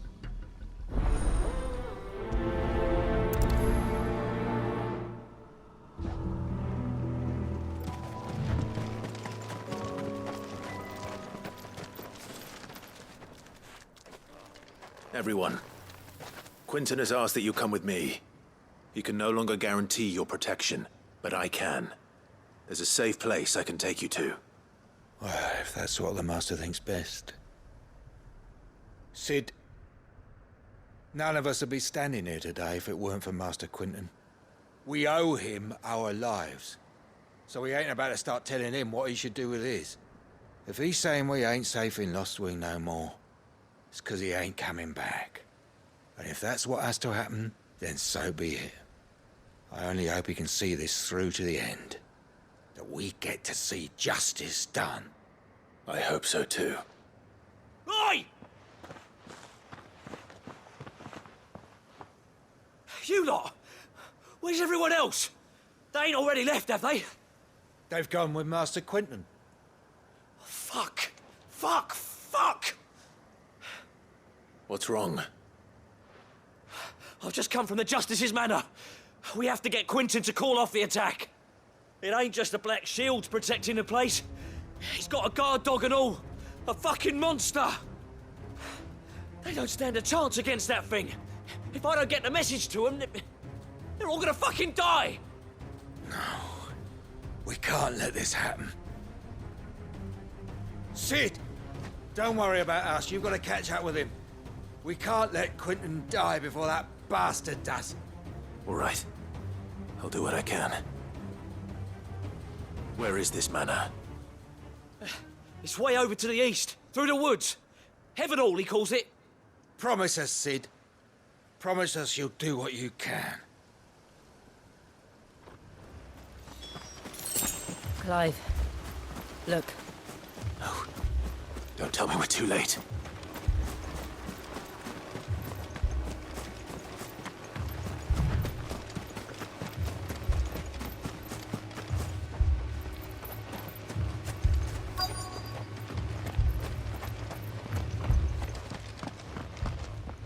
Quinton, are you all right? No. But I am alive. Which is more than I can say for my comrades. They followed me without question all the way here. And they died. For nothing.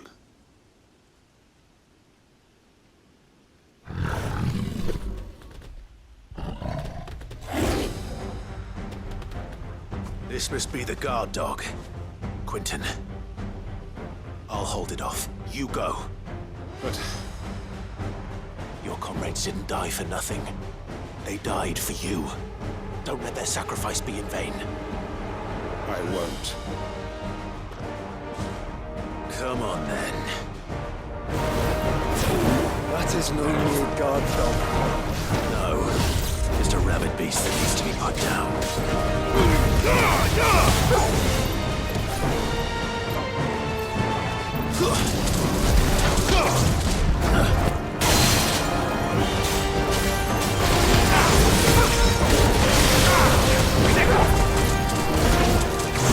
Nice try.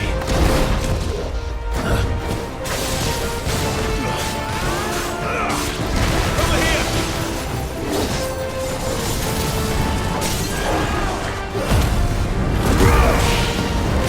Over here!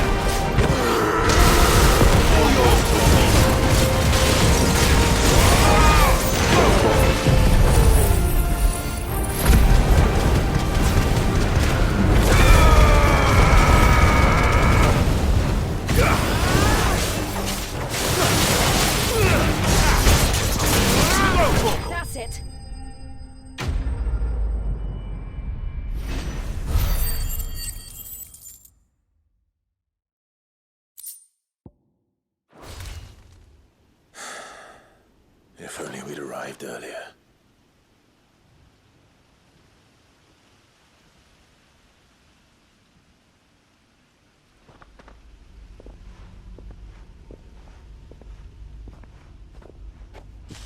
Is it over? It is. He wept and begged for mercy. And I cut him from ear to ear.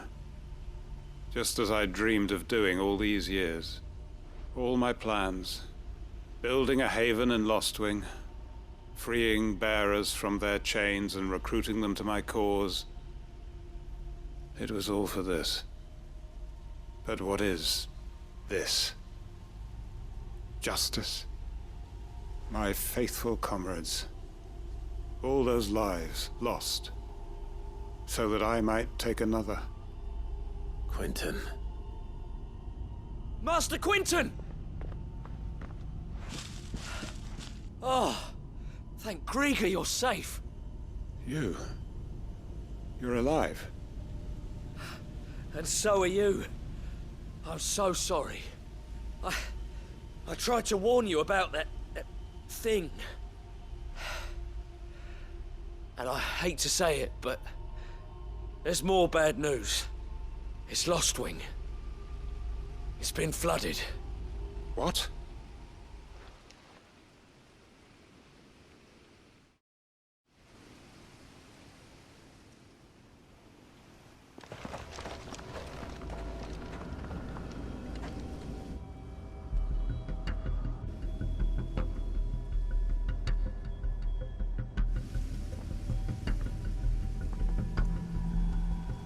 Lostwing.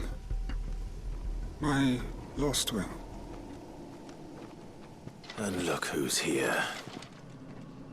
They must have stolen in after we left, just before the flood struck. What if there are still people in there? Don't be a fool!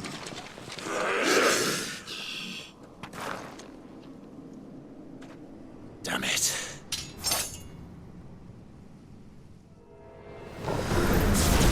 It's not going to last long in there.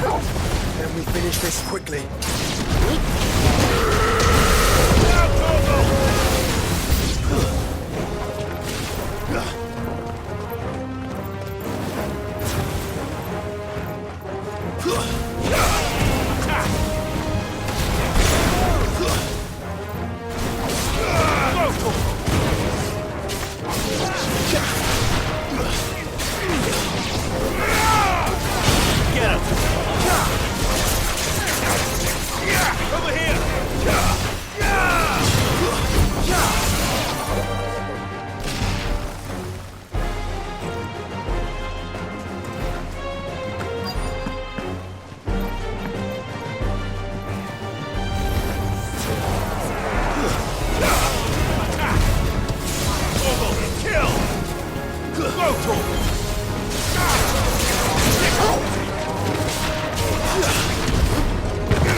I need to find Quentin.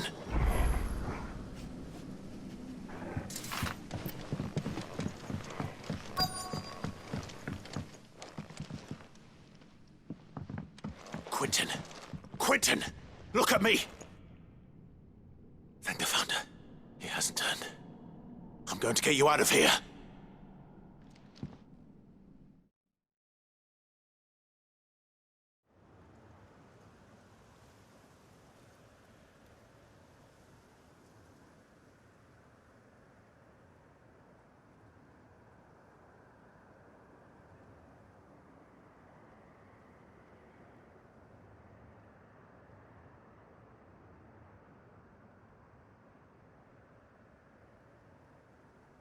Welcome back to the land of the living. Is Lostwing? The flood has filled the valley. I see. Then all is at an end. A strange way to achieve one's life's ambition. No, Master Quentin. Save your strength. Why?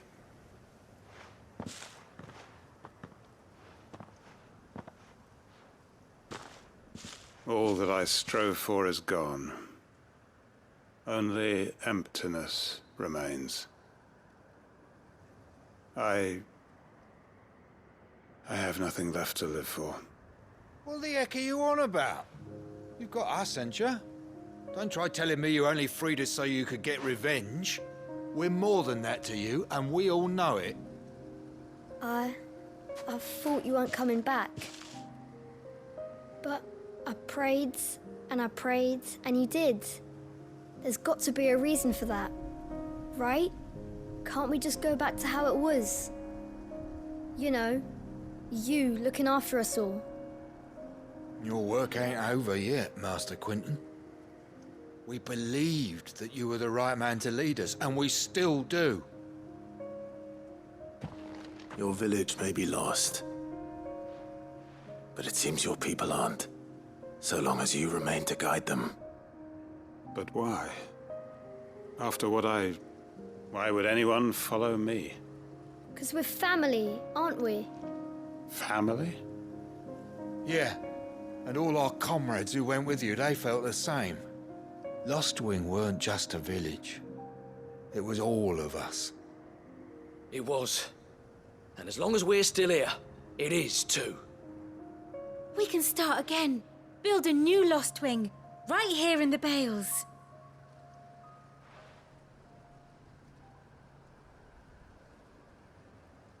A fresh start. One life ends, and another begins. Why just a village? We could build towns. A nation, even. What's to stop us? That's the Master Quentin we know. Please. I am nobody's master. Quentin will suffice. After all, we are family.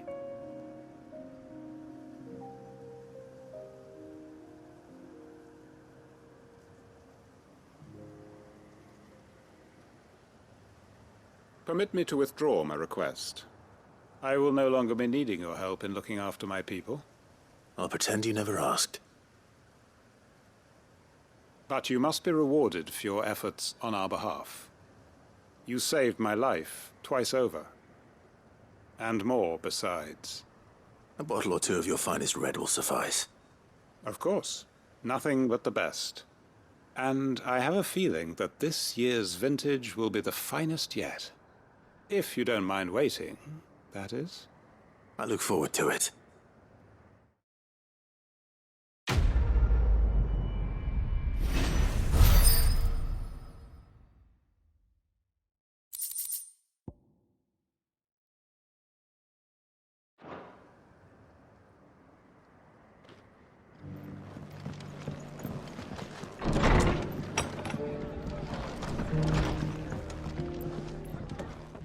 Clive, just the man I was hoping to see. Oh? And why is that? You remember how some of Sir Wade's guardians took up residence here after the Akashic attacked? Well, now the rest have come to join him. Seems their barracks in the Lazarus have been lost to an ether flood. Now, I don't mind having a few more brave boys around to keep them animals at bay. I ain't daft after all. But we ain't got nowhere for 'em to bed down. Poor buggers are having to make do with haylofts and chocobo pens. I'd build 'em a new barracks here if I could. But where would I put 'em? There just ain't enough room up here on the rock. Which leaves us in a bit of a pickle. The people we're counting on to keep us safe are living like beggars. I see. And it ain't just that lot. There's bears to think about too. There's been more and more of them turning up lately, coming from all over looking for safe haven. But there's only so many we can shelter with the room we've got. We can't keep cramming more and more people into less and less space. What we need is a new home for our new arrivals. And that's what I was hoping you might help me with. If it ain't too much of a burden, of course. It's no burden. Thank you, Clive. So, where were you thinking of making this new home? Well, I reckon we could do a lot worse than Eastpool. Eastpool. It's been a long time since I thought about that place. It was a tragedy, what happened. And if any of us could have done anything to stop it, we would have. But what's done is done. And those who lived there wouldn't have wanted the village they loved to be left in ruins. I suppose you're right. The blight might be pressing in, but I reckon it's got a good few years left in it yet. There's just one problem. A band of cutthroats have made it their den, and they don't seem like they'll be moving on in a hurry. Nasty bastards they are too. I've lost some good men to their raids. Would have sent someone to clear 'em out sooner if my boys didn't already have their hands full fending off the Akashic. But now we've got a few more Guardians of the Flame to call on. I reckon it's time we made our move. What do you say? Fancy leading a raiding party? I do. Eastpool was once home to people I loved. I won't have bandits sully those memories. I'll gladly drive them out of there. And I know the men will gladly follow you. I've already shared a few thoughts with Sir Wade about how we might be able to win the place back. And I dare say he's got some ideas of his own too. Why don't you go and talk to him? Of course.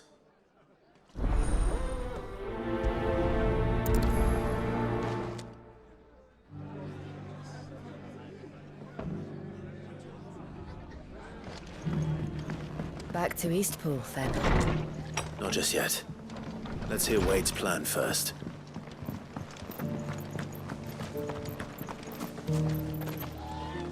So, Wade, it's good to see you well. And you, Lord Rossfield. And you.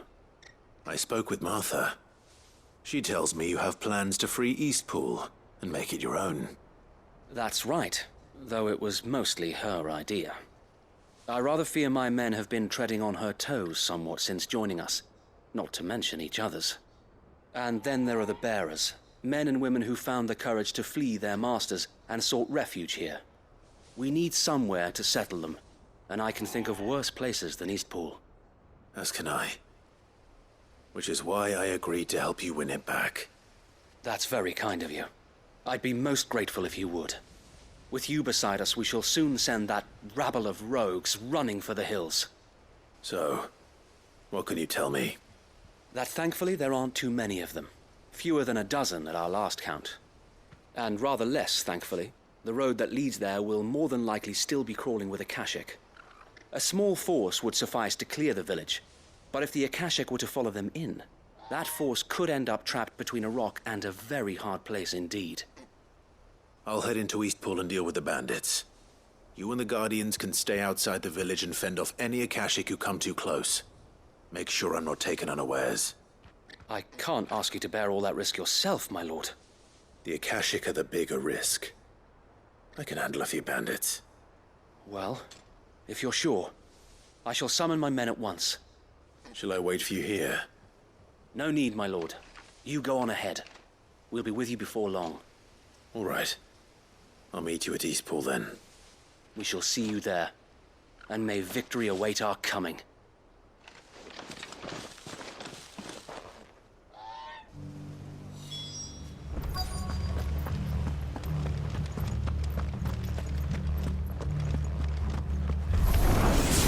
Who the hell are you?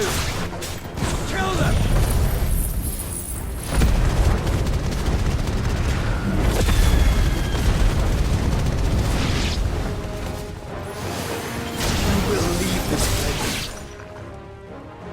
That's the end of that, then.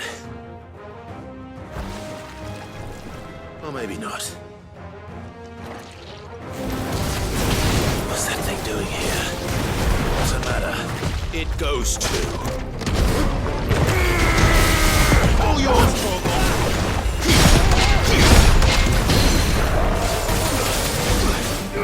Get him!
More surprises? I'll take that as a no. Bravo. A magnificent display, my lord. You were watching? I thought you were keeping an eye out for a Kashik. We were. Put down more than a few on the road, then arrived just in time to see you slay that... whatever it was. Let's hope it was the last of its kind. Though I expect you and the Guardians will be up to the challenge should another appear. I would hope so, my lord. Your men will be bringing the bearers who'll be living here, I assume. It might be best to send word for them to come right away, before any other unsavory characters move in. Of course. I'll send orders for them to depart immediately. Leave it with me, my lord.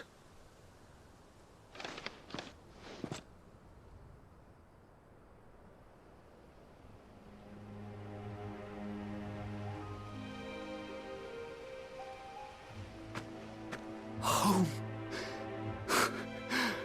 Without masters. No. We're the masters now. Our lives are our own at last. That's all of them, and not a single Akashek in sight. Now to begin the important work of rebuilding the place. It won't be easy, especially not after 5 years of beasts and blackguards having their wicked way with the place. The masonry might still be sturdy enough, but half the beams are rotted. Those that weren't lost in the fire or burned by the bandits, that is. It'll take a bit of elbow grease, but we'll see Eastpool rise again. Just you wait. So wait. Lady Hannah is buried here. If you don't mind, I'd like Oscar to join the rebuilding efforts. He should be a part of this. Of course. I couldn't agree more. I'll let Martha know that everyone arrived safely. If you need anything more, you have only to send a Stolas. And we will, my lord. Safe travels. Eastpool lives again. Let's go and tell Martha the good news. Ah, there you are. All went well then. Sir Wade told me you got rid of the bandits while his lot kept an eye out. Nicely done. And what's all this about some shape-shifting nightmare showing up? On second thoughts, don't tell me. It'll only give me nightmares of me own. What matters is you did it, and now we can build our new village. I suppose it will be. What will you call it? What else? Eastpool. Sir Wade said it best. There's plenty bad happened to that place, but that don't undo the good that happened there. No need to throw the baby out with the bathwater. Did Wade say that? Well, something along those lines. Anyway, the poor souls might have made it to Eastpool, but their work ain't done yet. So the way I see it, neither is mine. If it's food or lumber or strong backs they need, the rest is ready to provide it. Thank you, Martha. No, thank you. You didn't have to help us. I wanted to.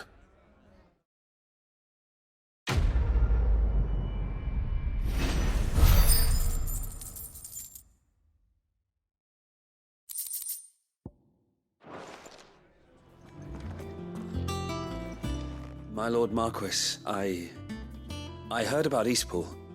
That some of my fellow Guardians are to build a new home there, both for themselves and for Madame Martha's bearers. Is it true? It's true. The village is to be rebuilt. I have many fond memories of Eastpool. When I was a child, we would visit my aunt and uncle often. They would lavish attention upon me as if I were the son they never had. I went to see Aunt Hannah after my uncle passed away, but not nearly as often as I should have. Oscar, I'd like you to assist Sir Wade in the rebuilding efforts. But my lord, my training is not yet complete. I couldn't possibly. I warned you I might not be the easiest of masters, but I'm not as hard-hearted as that. Go. Be with your aunt. Rebuild her home. Is what she would have wanted. Yes, my lord. Thank you, my lord.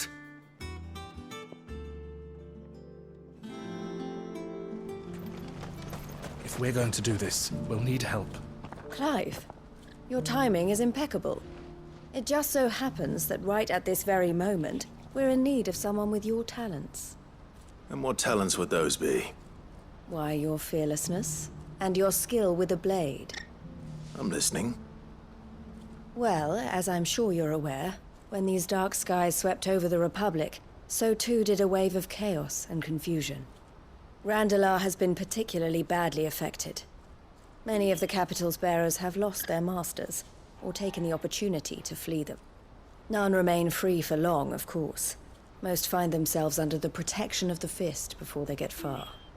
But the army too is in disarray, and finds itself unable to provide for its new charges. Which means it has been looking to sell. And you've been looking to buy, to make sure these masterless bearers remain that way. Precisely. It's the perfect opportunity to free dozens more, and for an attractive price, no less. So where does my skill with a blade come in? Though we may have the funds to buy these bearers, we have nowhere to house them. So we've been searching for a place where they can be resettled. Somewhere far from the prying eyes of those who would see them enslaved once more. And we believe we have found one. Cashlock. A small hamlet hidden in a canyon. The place was abandoned a long time ago, but when the men moved out, the beasts moved in. And so we seek the aid of a fearless swordsman to encourage them to look elsewhere. You'll help, won't you? How could I refuse? Excellent. Theo, if you wouldn't mind making arrangements for the transportation of our guests, as we discussed. Of course. Leave everything with me. Sounds like you'll have your work cut out for you. I will. We have an entire village to stock and furnish. Residents and all. Even if I begin right now, I'll be working day and night. So I'd better get started. Try to clear the place out before the wagons roll in, won't you? I'll do my best. You will find a village in Chairdra's Thread, past Lateney's Cleft. My man there will open the gate for you. All right. Wish me luck. I'm sure you won't need it.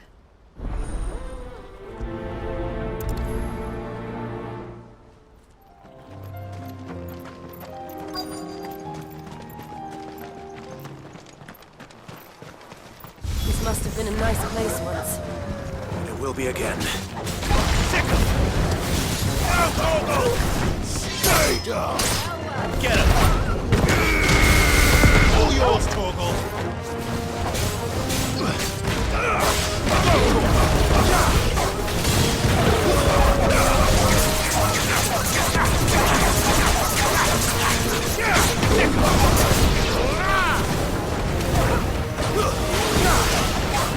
Over here!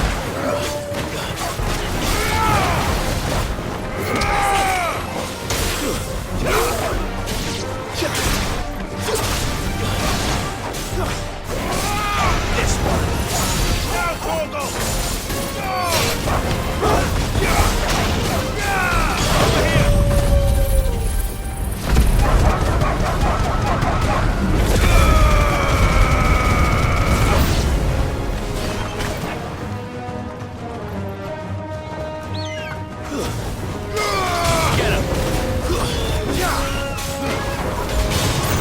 Get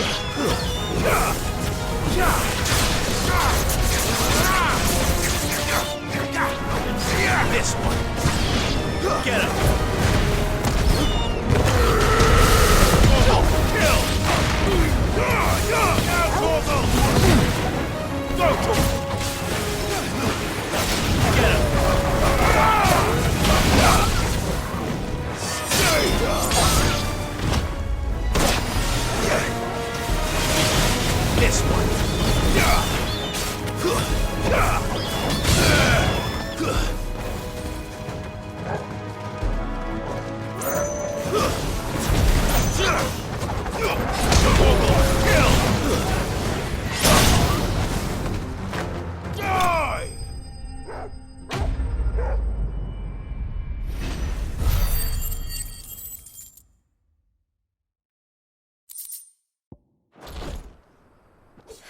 think that's the last of them.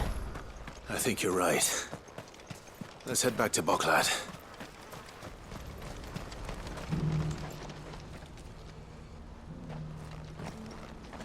Something the matter, Theodore? Quiet. Those are our terms. I trust that you will give them your full consideration. I shall. Thank you.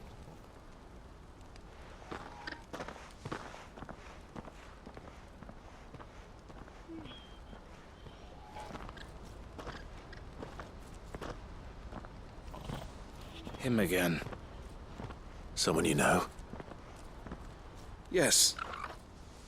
And, no. But enough about him. How did you fare down in Cashlock? It's done. The village is safe now. You made quick work of it, as always. I should go and let Eloise know. Don't let me keep you. But Clive, don't tell her I was watching her, will you? She'll only get upset. I'll explain everything once you've finished with your report. All right. We'll speak then.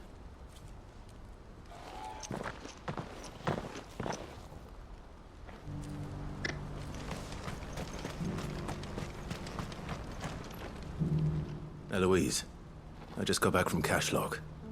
The village should be safe now. Thank you, Clive. Here, something for your trouble. Well then, now that you have laid the groundwork for our little project, I suppose we'd better finish the job. The first thing we'll need to do is make sure our offer for the bearers is accepted. You're still in negotiations? We are.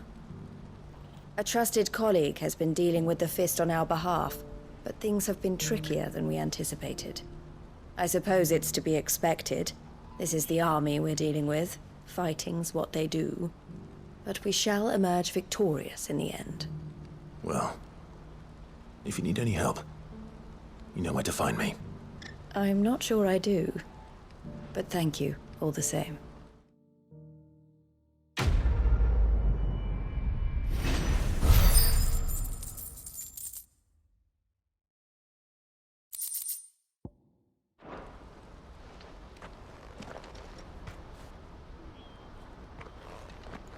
Ah, Clive. You wanted to talk? The man I was watching earlier, the one speaking to my sister. He represents the Silver Peak Consortium. It's one of the bigger trading houses. I don't think I've heard of them. Well, every trader in Dharmekia has. They operate across the length and breadth of the Republic. And they're still expanding. They've been trying to get Eloise to join their ranks for some time now. And judging by her reaction earlier, I'd say she had half a mind to accept their latest offer. And you'd rather she didn't? I would rather she did what makes her happy. And I would never deny her such an opportunity. Eloise saved me from slavery. And we have striven to save others like me ever since. But this was not the life my sister wanted, nor the one she deserves. I won't let her give up on her dreams again for my sake. She freed me from my bonds, and she must be freed from hers in turn. You're a good man, Theo. I have always been grateful for what my sister did for me, and I want to repay the favor by letting her live her own life. But each time an opportunity to do just that arises, she turns it down. For my sake. She loves you. And I love her. Which is why I want this time to be different. To show her that I don't need to be watched over anymore. Though I'm sure I'll still need some help from time to time. I trust that I can count on you. Always. Thank you, Clive. Well then, I had better get back to work. These bearers aren't going to move themselves. That's a job for the Crimson Caravans.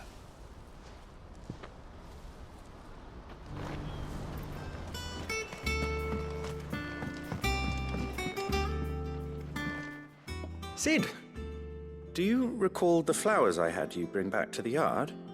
Vaguely. Is something wrong? I'm afraid so. I was able to get most of the Morganbeards to take root, but they rarely flower.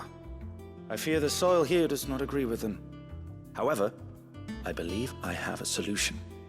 I can't wait to hear it. I'm going to marry the Morganbeards with Morbles. I know, but hear me out.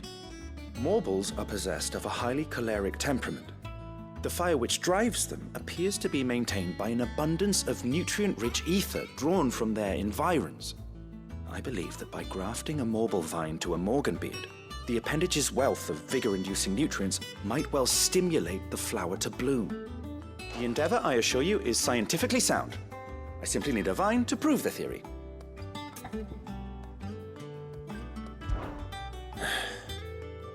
And all you need is a single vine from an ordinary Morble. That is correct. A single vine. As for the Morble, I fear ordinary may not suffice.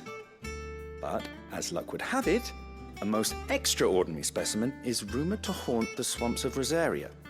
Why, a notice concerning this very creature was only recently posted on the hunt board. How timely. Well, I shan't keep you any longer. I know you have much to do, as do I. Now, where did I put my watering can?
That was definitely anything but ordinary.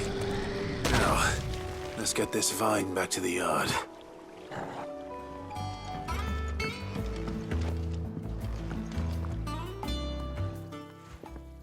Sid, I can't help but notice that your satchel is twitching in a most violent manner. Here. It's your problem now. What an amazing specimen. The flesh positively throbs with vitality. If I can successfully graft this to the Morganbeards... When I successfully graft this to the Morganbeards, I suspect the results will be immediate. I shall begin at once.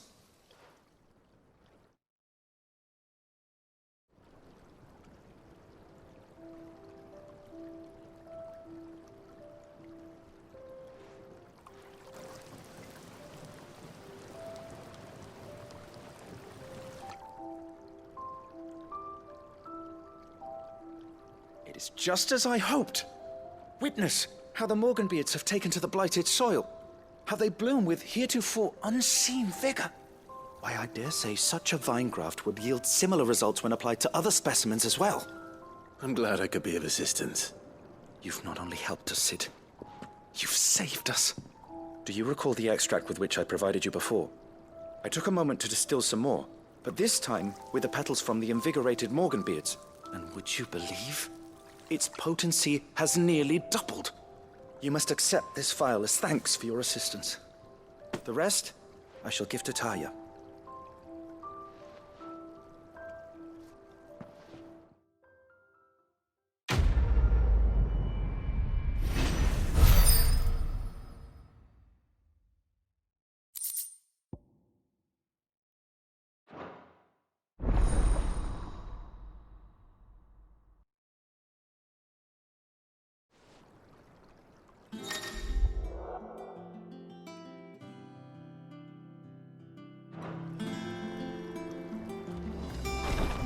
She can't kick this up, man. Glory to Griga.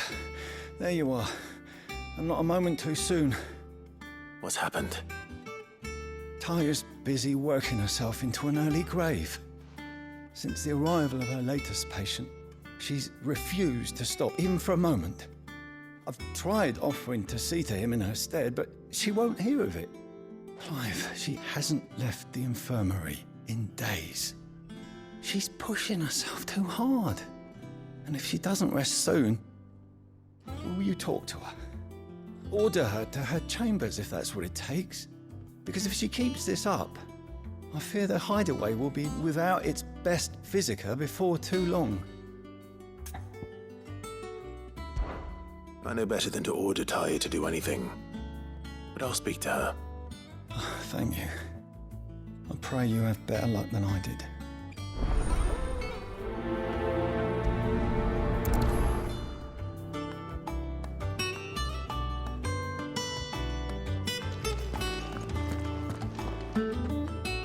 Well, Taya, Rodriguez worried about you. And if what he says is true, then so am I. We all admire your dedication, but you do need to rest. I will, when it's time. Until then, I'm staying put. We owe him that much. Who is he? Someone from my past. Someone who doesn't deserve to die alone. It won't be much longer. The crystal's curse has almost finished its work. If I had the tears, I could ease his passing. But without them, we've nothing that will touch the agony of those last few hours. How would tears help this man?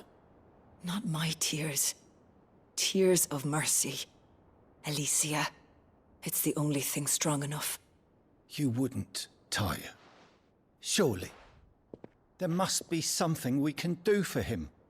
Sometimes an easy death is the greatest kindness we can offer. You do well to remember that, Rodriguez. I will. We have all the ingredients we need for Alicia Balwam. It needs to be fresh, though, so we rarely have much to hand. I can make the draft if you can bring me what we're missing. Just tell me what you need. There is a species of venom-weeping spider that lives in the forests of Norvent, near Lorbert's Pass. Bring me one of their eyes. Preserve it as best you can, but avoid contact with the tears. I'll make sure the other ingredients are ready before you return.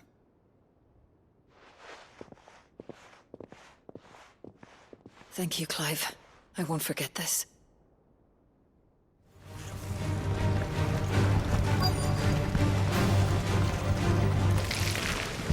Rodrigo could have mentioned his spiders would be the size of curls.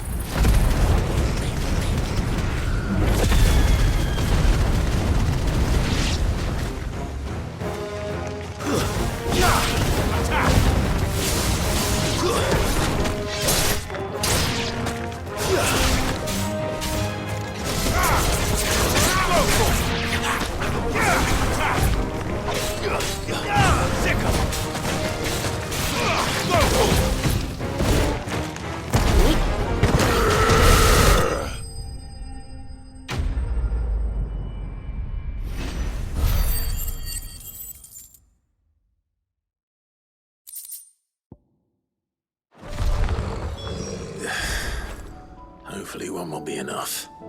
Rodrigo will have prepared the other ingredients by now. Thank goodness you're back. Taya looks like she's about to collapse. Is this what you needed?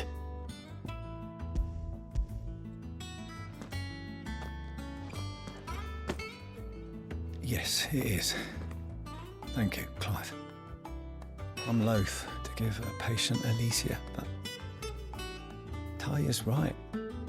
Sometimes it's all we can do. A single dose dulls even the most agonizing pain, and all other sensation with it. It may be a gentle way to die, but it is death nonetheless. I wish there was another way.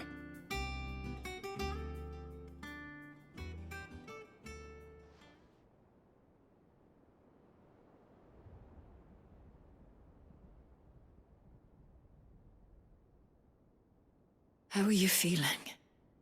Light, mid-here. Drifting on waves. Good. Just relax. Let the waves carry you to a better place. Thank you, Taya. I'm so proud of you.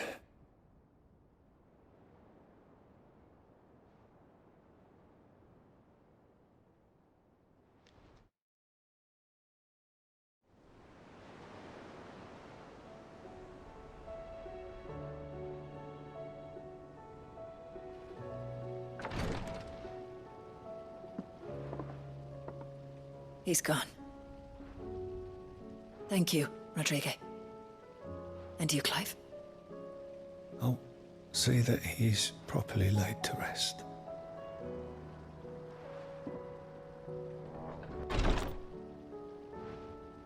The man you helped today was my mentor, back in the Southern Isles, on the front lines of some meaningless war.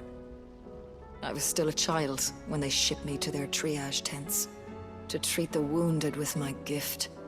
But in such blighted lands, I was next to useless. Until he taught me the true physicker's art, that is. An art we would be lost without. Tears of mercy were his gift to the bearers of the world. A respite from the agony of the curse's end. And a kindness Sid would have approved of. You know as well as I what life is like for a bearer soldier.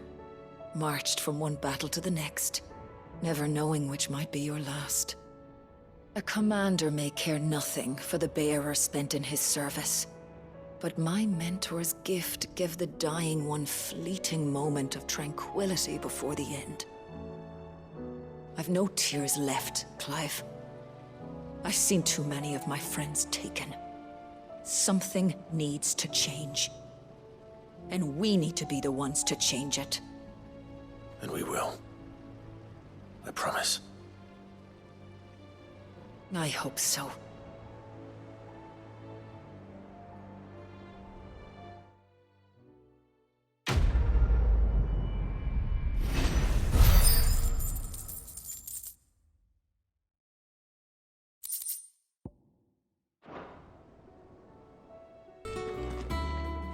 Clive, I wanted to give you something for the kindness you showed my mentor. What's this? A chest of all the medicines you're ever likely to need. Seeing as you're so reluctant to come to the infirmary, I thought you might as well take a part of the infirmary with you. I'm sure it will be very helpful indeed. And Taya, try not to work too hard. And work Rodrigue all the harder, you mean? He's a quick study, but he's got a long way to go yet. I'll take that particular piece of advice when you heed it yourself, thank you very much. Besides, who else is going to see that your brother takes his medicine? Who indeed?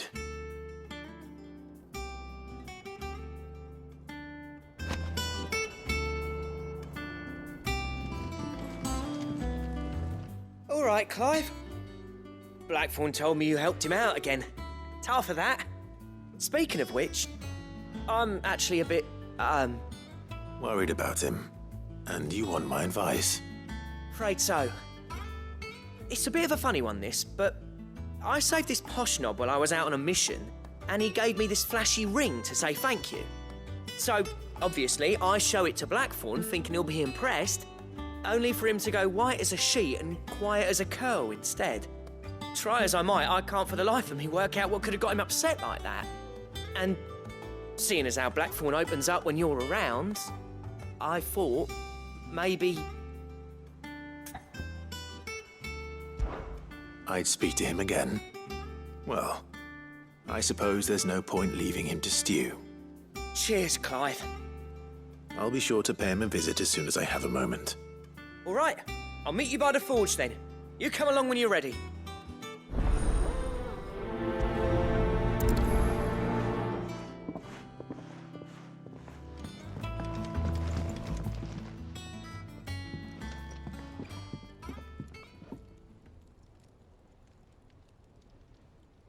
Bloody hell, Clive. Not this again.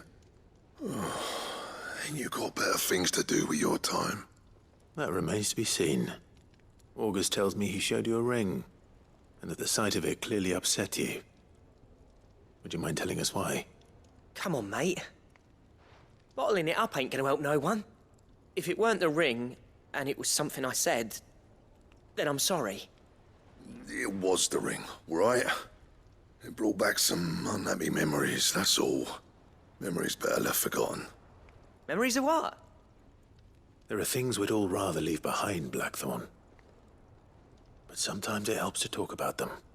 And sometimes it doesn't. Is that so hard to understand? Don't be like that. Fine. If it'll get you off my back.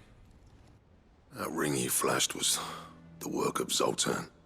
We apprenticed together, back in the day. You've never mentioned him before. Why would I? Ain't seen him in decades, and the last time I did, we almost came to blows. The ring brought it all back. I could tell it was one of his the moment I saw it. Vast improved, though. More than I thought possible. That thing's a work of art. So it was a nice ring. Worth a few gil, maybe. What's it matter to you? It matters because engraving metal's a nightmare, and I've got no bloody idea how he managed it. The fact is, I couldn't make anything even half that detailed. So what? You're an armorer, not a jeweler. I'm the Idaway's master craftsman. I'm not stealing a living at some backwater village forge. My armor keeps you lot safe, and my swords keep you dangerous. As far as I'm concerned, every swing of my hammer's another blow struck in the name of our cause. So I put my heart and soul into my work. Because the curse breakers deserve better than second best. And I refuse to be shown up by the likes of Zoltan. Very well. Why don't we go and pay him a visit? Learn his secret. I doubt he'd be too happy to see me. Then just this once. Make peace with being second best. Swallow your pride, and focus all your energies on the task at hand. Keeping the curse breakers armed and armored. Provided you can do that, you'll hear no complaints from me. But if you can't, and it's going to distract you, we need to do something about it. What'd you say, Blackthorn? You know he's right. And it's not like you'll be going alone. All right. Magic. So, where do you reckon old what's-his-name is then? Zoltan, was it? In Dravozd, my old village. He won't have left. He's the chief. Dravozd, eh? That rings a bell. Not far from Tabor, right? Just north of the fields of Karava. Got that, Clive? Meet us at Dravozd as soon as you can, yeah? And I'll make sure Blackthorn don't get cold feet. Good luck with that. I'll see you there.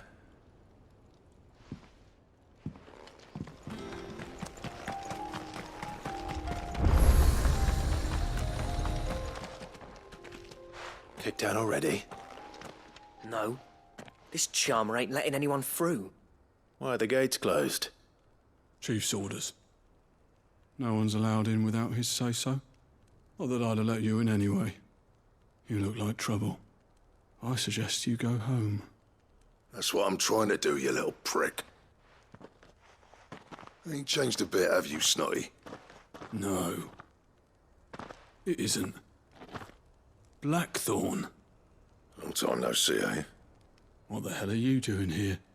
Well, it was meant to be a surprise, but since you are so nicely, I'm here to see Zoltan, you fucking numbskull. Now let us through.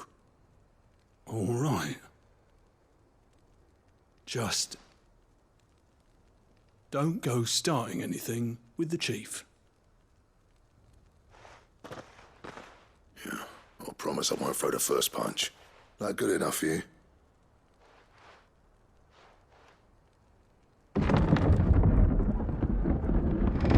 Go on then.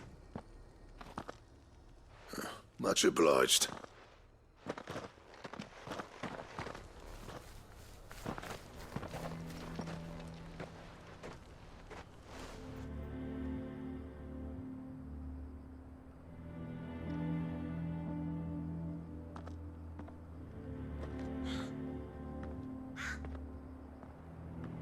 So this is Dravozd. Not much going on, is there? It's a smithing town. When I was a lad, you'd have to shout to be heard over the sound of hammer on anvil.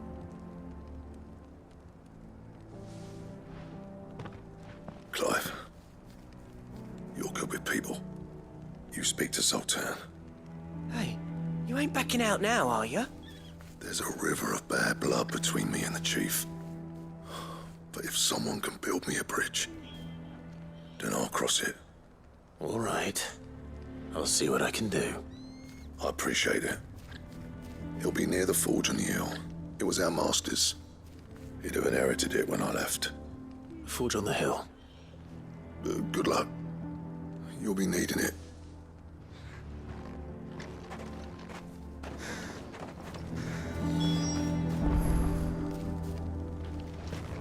Love, we can't. Why hasn't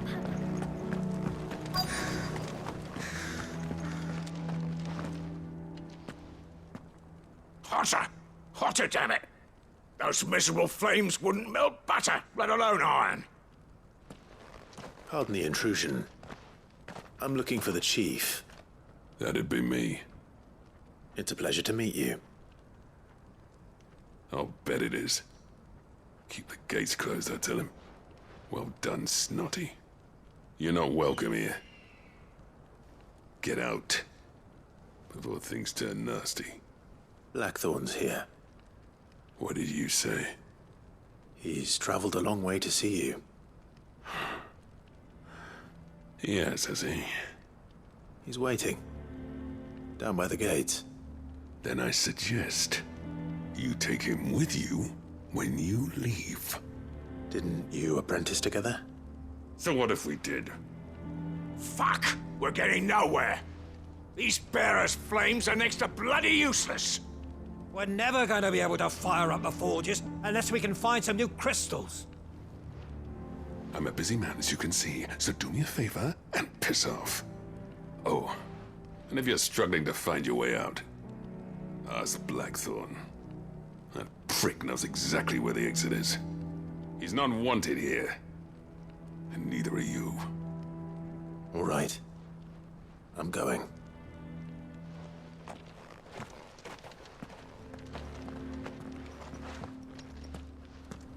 Please, Chief, you've got to do something. If this keeps up, we'll be ruined.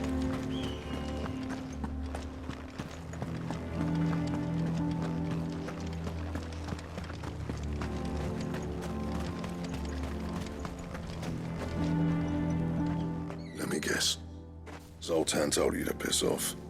As a personal favor to him, yes.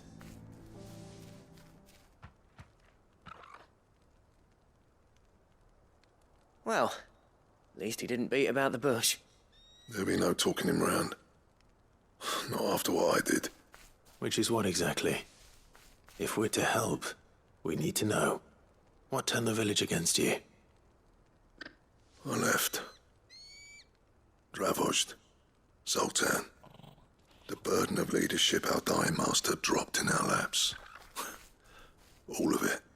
There are two kinds of smiths in this world, you see.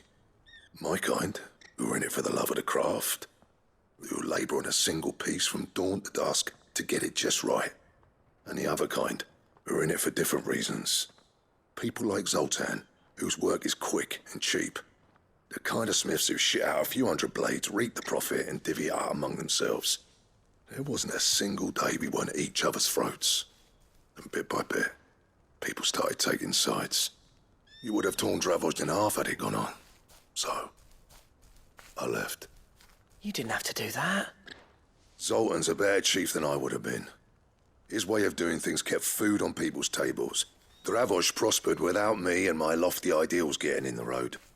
Until the crystals run out at any rate. Without magic to fire the furnaces, this place is as good as dead. It depends on how you look at it, though.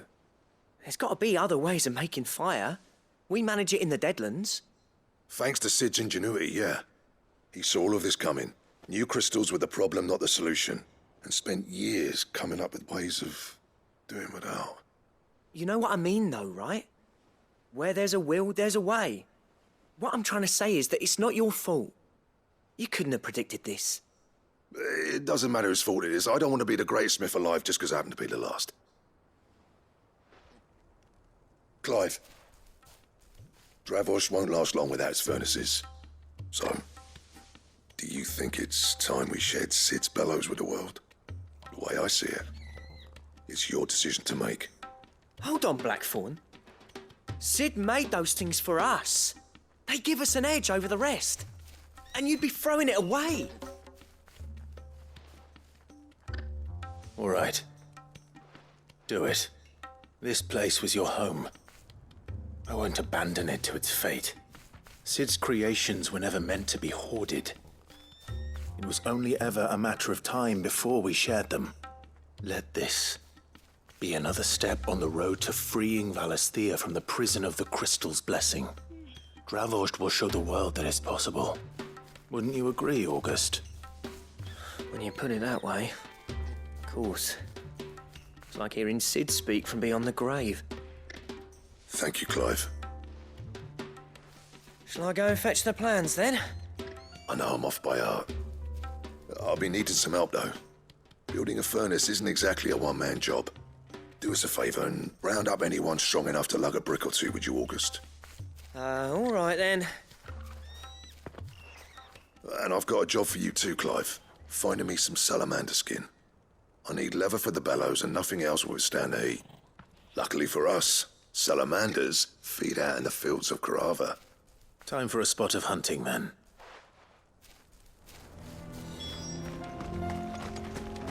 Let's make this quick, shall we?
I dare say that would be enough for a decent set of bellows. What's this all about then? Dunno. Any trouble finding the skin? Nothing I couldn't handle.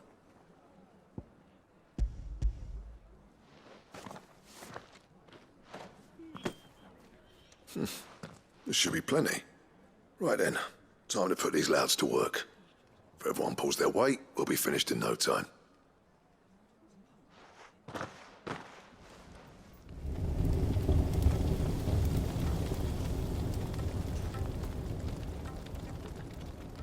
Well, I'll be damned. I honestly didn't think it'd work. But it's hot enough, all right. And without a single crystal in sight. You know what this means, don't you? I do, yeah. Dravost is saved.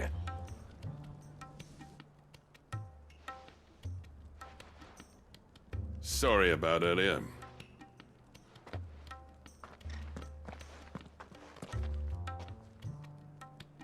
I take back everything I said. That thing you built us is an honest-to-God's marvel. You've saved our village. It's Blackthorn you should be thanking. He oversaw the construction. Give this to him, would you? What is it? Pet coal cinders. After he left, I spent years trying to eke the most out of our forges. That there was my answer. Chuck it in the fire, and your forge will burn hotter for longer, which will do wonders for your steel. Our secret for yours. Only fair. I've always envied Blackthorn. Since the day I became chief, I spent every spare moment trying to match up to the bastard. No amount of sleepless nights at the anvil will ever bridge that gap, though. He's a genius. Plain and simple. The man Dravost needed. But he took all his talent and left. Gifted and free. Is it any wonder I hate his guts? The cinders would mean more coming from you. I need to forgive him first. And that's not gonna happen.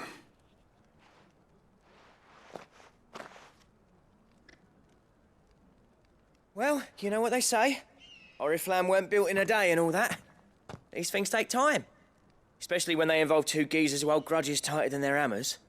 But what matters is, Blackthorn's got that twinkle back in his eye. And I'd call that a job well done. So would I. I reckon he's going to be at it a while yet, though, so why don't you head off without us? I'll see that the old git gets home safe and sound. See that you both do. I'll save the cinders till then. All right. It'll be a nice little surprise for him.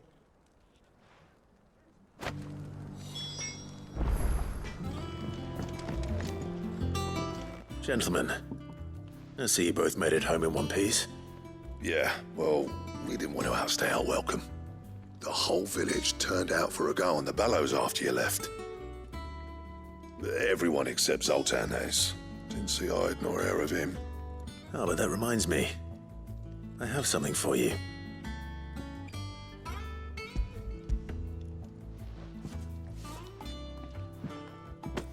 Pick old cinder. How'd you come by this?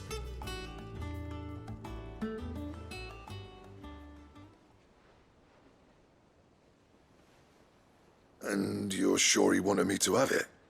I'm sure. He didn't say so, but I think he wants to forgive you. Huh. Imagine that. Yeah. You know I could never leave this place, don't you? Every time you put on mail, you and the curse breakers are trusting me with your lives. There's no greater honor for a smith than that. I'm not about to go crawling back to Zoltan for forgiveness, but I will make good use of his cinder. And if that helps save even a single life, then he'll have my gratitude. What was it you said he called me? Huh? A genius? And he spent sleepless nights trying to copy me, did he? Sounds like I better get to work. I've got a reputation to uphold. It's good to see you back on form, Blackthorn. I don't know how you pair put up with me sometimes, but I'm grateful all the same. Now, where was I? Oh, yeah. About to put Zoltan back in his place.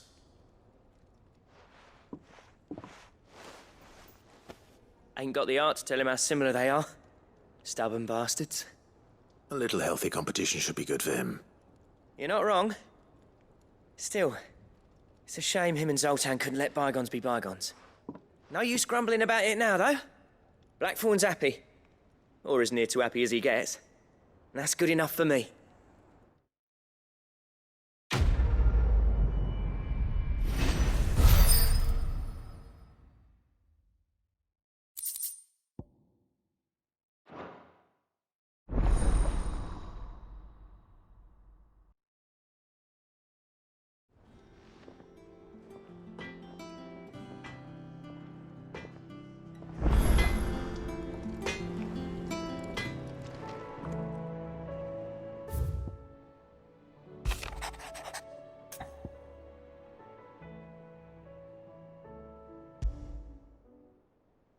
There's no way of knowing if Doris will confide in me, but I can speak to her at least.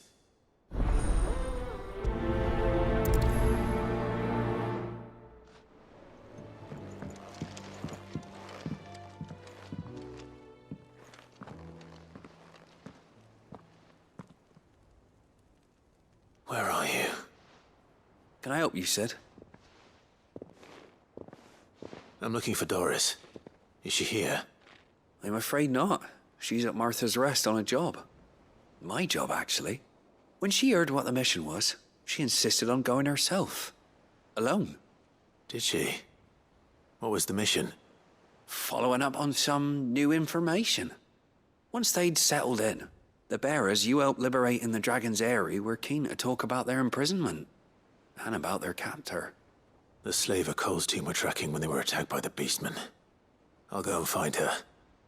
She's at Martha's Rest, you say? If she's not moved on already, yes. I hope everything's all right. Why would Doris insist on going alone? Maybe Cole was right to be worried.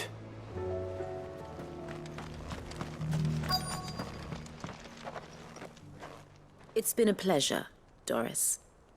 Just like old times. I'll give your offer some thought, my lady.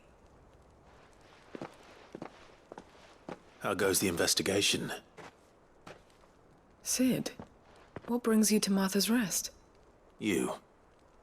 I heard you were out here on your own, tracking our slaver. I trust you're being careful. Of course. And it had to be me.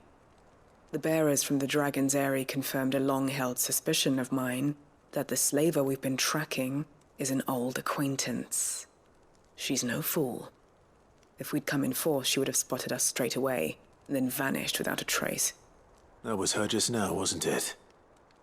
So, was it a fruitful reunion? I'd say so. She tried to recruit me. Seems her time in Rosaria is coming to an end. She's abducted bearers from across the region and is looking to smuggle them back into Sambrek. After her brush with those beastmen on the road to Northreach, she hired herself an Imperial escort, which she wants me to join. She's dangerous, Sid, but I think I can stop her. Then I'm going with you. I'll take care of the escort. You can see the bearers to safety. Where are they? The Baum Archers, soon to break camp. You go on ahead. I'll follow once I've sent word back to the hideaway.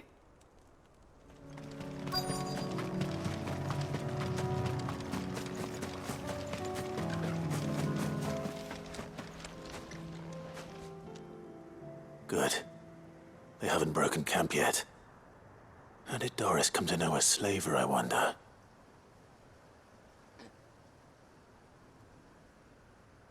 We've waited long enough. She's not coming. Ready the bearers. We're leaving. Back to civilization, is it, Mom? With all haste, lest any of you lackwits start talking like these feckless bumpkins. I presume your men are ready. We've suffered too many delays as it is. Any more, and I'll be docking your pay. Yes, Mom. Oh, but before you go, it appears we have company. Kill him. You're welcome to try.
So much for your escort.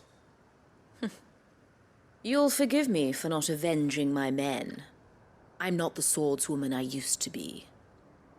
I surrender. Do with me as you wish, Sid the Outlaw. Sid! Ah, Doris. I take it you're not here to rescue me from our brooding renegade? You know, I always wondered where you'd vanished to.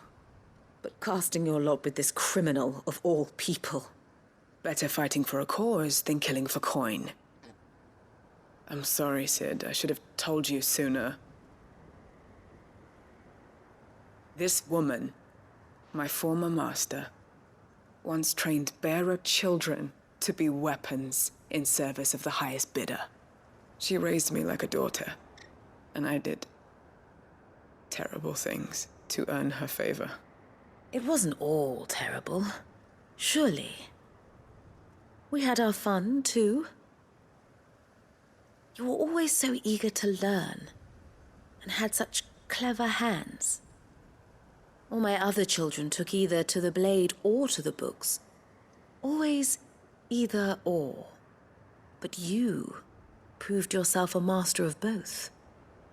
That's why I kept you for my own. How about it, my little dagger? Care to swear that blade to me again? I never swore my blade to you, nor will I ever. I fight for a higher cause, to liberate the bearers of this world. Farewell, Master. Thank you for making me the weapon I am. You always were a righteous child. Perhaps that's the reason I loved you so.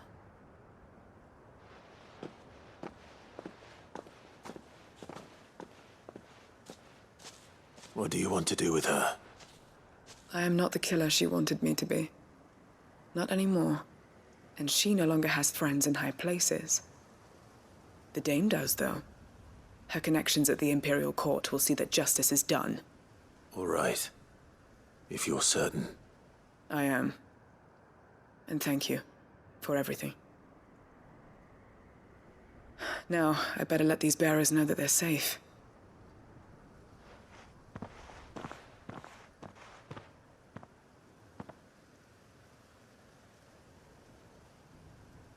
And I should head back to the hideaway and put Cole's mind at ease.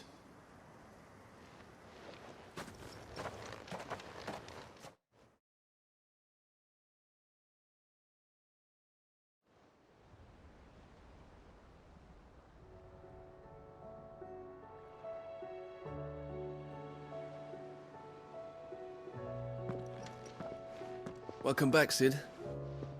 Doris's message just arrived. I hear you saved more bearers from being smuggled across the border. With any luck, they'll be joining us in the hideaway shortly.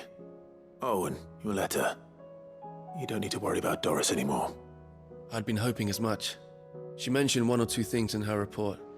So the slaver we'd been chasing all these months was her former master. Wish I'd known. She's been arrested, by the way, over in Sambrek. Went quietly, or so we're told. And she won't be getting off lightly. The Empire may have no love for bearers, but it's none too fond of black market traders either. Can't have been easy for Doris. I'm sure it wasn't. But don't worry. She'll be all right. I hope so. Suppose you should know, eh? You had quite the past yourself before you came here, or so I understand. Anyway, thanks again, Sid. The Cursebreakers would be lost without Doris. And you, of course. Keep up the good work, Cole.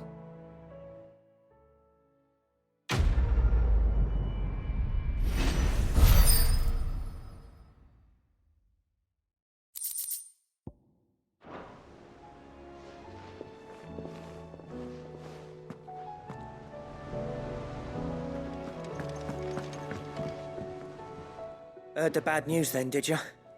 What bad news? About Dravost. Blackthorn's old haunt. With the forge and all that. Well, anyway, the mines just down the road from there are spewing out ether like no one's business. And the village? Safe from the flood for now, but they've got other problems. Akashic. Every creature in the area is either turned or on the way to turning, apparently. Zoltan and the others are living on borrowed time. They need help, and quick. Doris sent a few curse breakers to keep an eye on things, but there's only so much a couple of scouts can do. Except get eaten. If something ain't done soon, the whole place will be overrun. I won't let that happen. Didn't think you would. Does Blackthorn know? I thought it might be better if he didn't. He'd only do something stupid. You reckon we should tell him? No. It's better this way. Yeah, well, I can't stand about knowing what's happening out there, so I'm off. I'll see you in Dravost.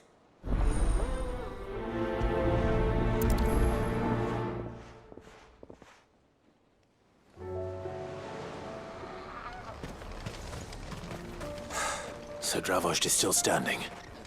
For now, at least. If you can swing a hammer.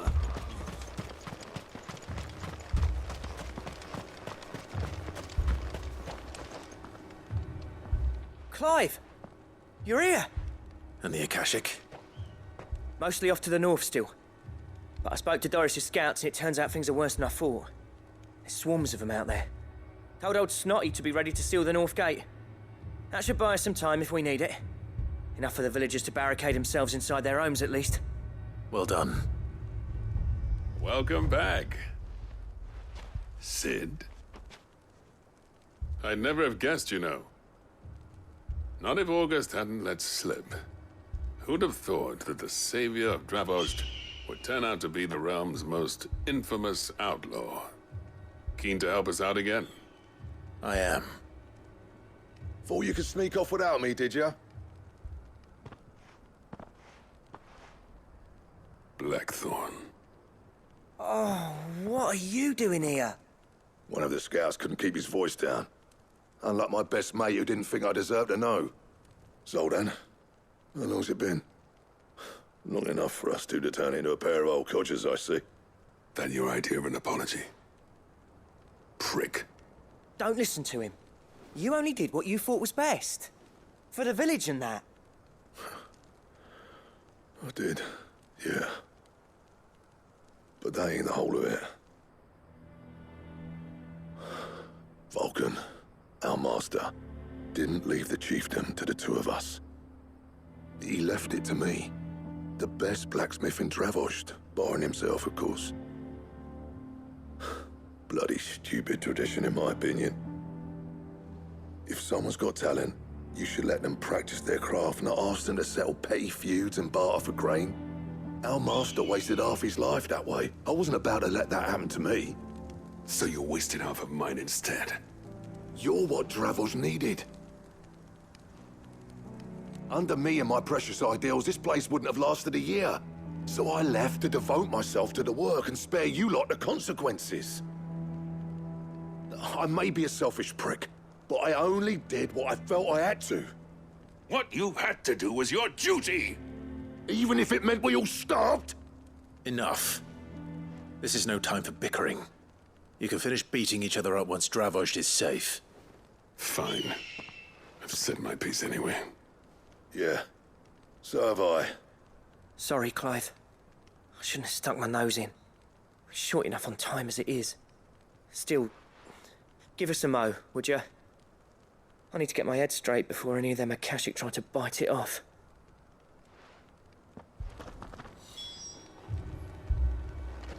You, ready for the off, then?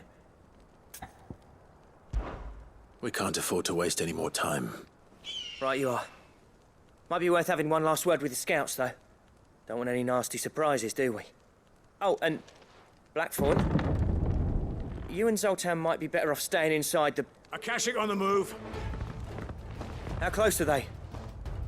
Within sight of the walls, and there are more coming up from the mines. What was I saying about nasty surprises? They'll wash right over us if we stay out in the open. We're pulling back behind the gates. Good idea. Get yourselves inside, but keep your weapons handy. Understood.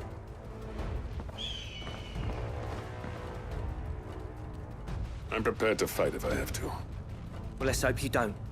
That's our job. Once the scouts are inside, order your men to barricade the gates. No heroic last stands, you hear me? No fighting at all if you can help it. August's right. I've seen what Akashic beasts can do to armor. The people here are tough and willing, but they ain't equipped to face what's coming. I'm going out there. Start work on the gate as soon as I've left. I'll give you as much time as I can. And if they kill you? You evacuate. But it won't come to that. I promise. You'd better be right. Take good care of Dravoj till I get back. Leave it to me. And give those things what for, yeah?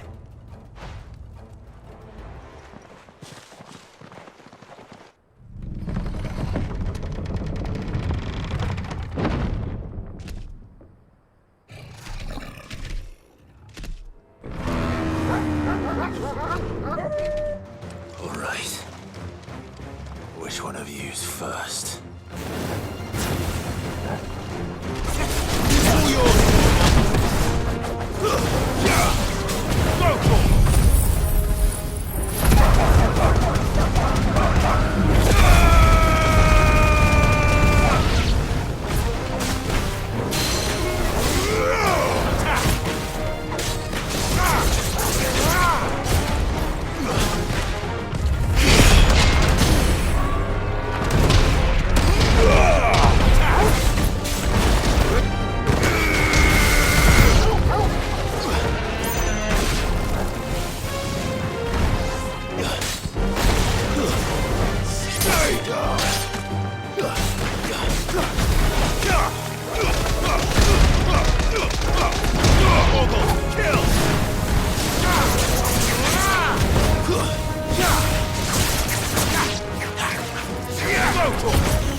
Oh, the question is, did I miss any?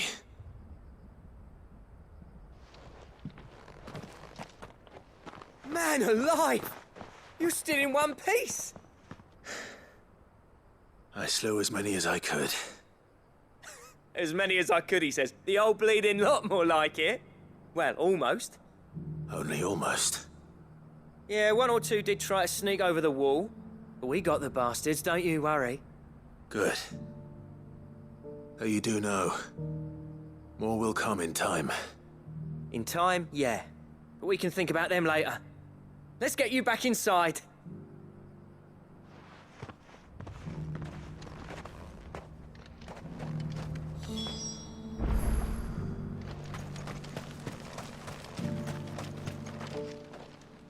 Sid! You're even more fearsome than your reputation. Enough to give those Akashic monsters nightmares. I almost felt sorry for the wretched things. But mostly, I felt grateful. Dravoged won't forget what you did today. I'm afraid I've only delayed the inevitable. There's no getting rid of that ether flood.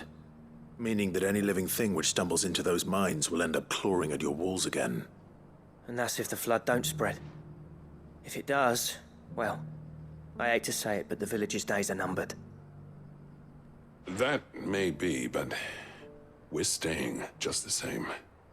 With ether floods springing up all over, it's no less safe than anywhere, and more importantly, it's our home. We'll fortify the gates to the north, and I'll see that they're guarded day and night. All right. Then we'll give you a hand shoring up those defenses. As for you, Blackthorn, that's twice you've turned up when Dravos needed you. So, thanks. I shouldn't have stayed away so long. And I shouldn't have left without talking it over with you first. Too bloody right you shouldn't. Though I doubt I'd have listened. I always envied you. How you made everything look so easy when, for me, it was anything but. You leaving gave me the perfect excuse to hate you. And from that day on, I never once stopped to wonder what it would have been like if you'd stayed. But what you said earlier, it was true. You'd have been the death of this place. Finally, something we can agree on. I hope you see the sense of it eventually. You kept this place alive. Alive, perhaps. Wealthy even, but Dravoged isn't what it once was. Our work used to be the pride of Dalmekia. Now, we churn out the same rubbish day after day because it's easy and turns a profit. It's not about the craft anymore. I wouldn't send my sons to war wearing the shit most of our smiths are making. I've kept working, honing my skills, trying to lead by example, but no one sees the point. The average castle apprentice has as much passion for the craft as our current lot. Come back to us, Blackthorn. Remind Dravoged what a true master blacksmith looks like. I'll even man those bellows of yours if it means we can work at the same forge again. That's a kind offer. Kinder than I deserve. And I wish I could accept, but I'm needed elsewhere. There's people who trust their lives to my steel, and I daren't let them down. Fair enough. But that doesn't mean I couldn't visit from time to time. Let's see if we can't rekindle this town's passion for the craft, shall we? I'd like that. Just be sure to tell Snotty to let me in the next time I come calling, yeah? Knowing him, he'd let you in anyway. Blackthorn. The Master Smith turned outlaw, back in my good graces. I never thought I'd see the day.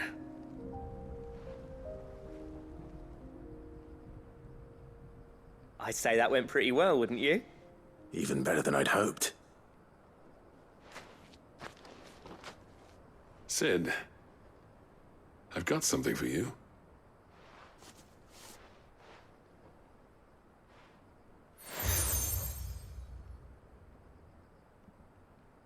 And this is? A token of our lasting gratitude. But I'm of a mind to make you a far grander gift. Designs for a certain sword have been passed down from chief to chief for generations. Now hold on, Zoltan. There's a reason no one's made that blade in centuries. There's not been a craftsman equal to the task. I'll admit your cinders make impressive steel, and I've learned to own an edge Odin will be proud of. But the engravings on that thing are enough to make a jeweler cry. And they're not just for show, either. Have you forgotten what brought you back to Dravost in the first place? A certain ring? I knew I'd never surpass you with the hammer and tongs. So I turned my hand to a different kind of metalwork. Between the two of us, I'd say we're the equal of any master craftsman ever to have graced a forge.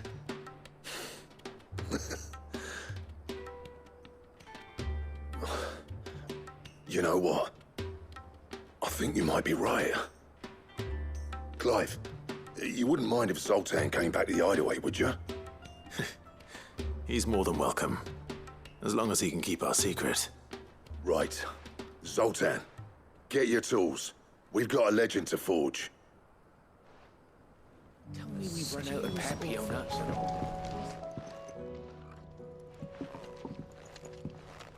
Ah, the man himself. We were just about to make a start on that sword I promised you. It's funny, but none of this would have been possible without your help. You remember Camille? We'll be using his leatherwork for the grip. The steel, meanwhile, will be tempered in a fire, burning the cinders you charmed out of old Zoltan here. And that whetstone from the Outer Isles, that'll be what gives the blade its edge. And the final flourish will be my talented colleagues' engraving. A team effort led by the greatest blacksmith alive. Now, save that talk till the thing's finished, yeah? Right. I'm ready if you are. To the bellows it is, then.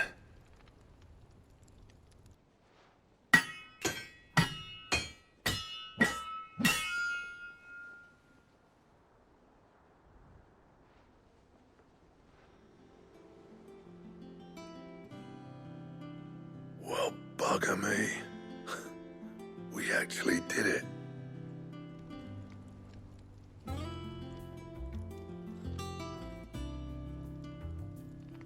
The sword to end all swords. Ragnarok. It's quite something. I, trust you'll take good care of it. Thank you. Both of you. So, does this make you pair the greatest craftsman alive, then? This? Nah. This was just following the footsteps of the greats of old. It'll take more than that to earn us our place in history. But we're up for the challenge. Here. A list of materials. Zoltan and I got talking on the long road back from Dravost. We reckon with those items there, we could craft something even better than the Ragnarok. Something worthy of a legendary outlaw like yourself. That's a weapon I'd like to see. You leave this list with me.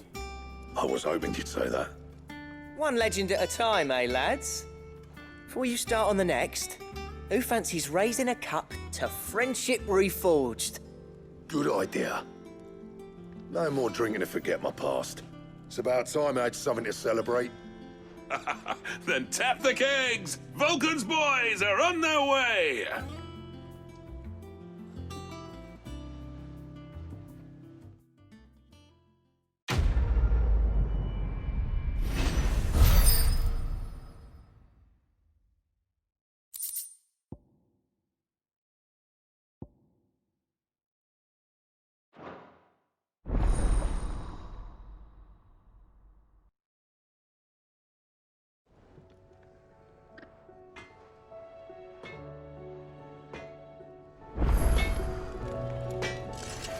How was she? The Enterprise, I mean. Ah, Sid. Just the man I was hoping to see. Did you have a mo? Don't tell me. You need more bomb ash. Oh no, we still got plenty of that left. I'm working on bringing another one of the Chief's designs to life. This time, it's a new smelter. It's got a reverberatory hood over the top for additional thermal amplification and a system of reciprocal recirculatory regenerators that let's just say it gets very blimmin' hot. A heck of a lot hotter than anything Blackthorn's got in his forge, that's for certain. Only mithril engines get hotter, and you can't chuck ore in one of them and get metal out the other end. Trouble is, we won't be able to make out of any old rubbish neither. We need the good stuff. And I hear you once helped Helena get her hands on exactly that. Any chance you could help me too? If it's for the good of the hideaway, I'd be happy to. Oh, it is. I promise you. So, what exactly is this good stuff you need me to find? We've got a couple of examples here. Spherical echoes, we call them. More fallen materials. So this smelter is similar to the mithril engine in more ways than one.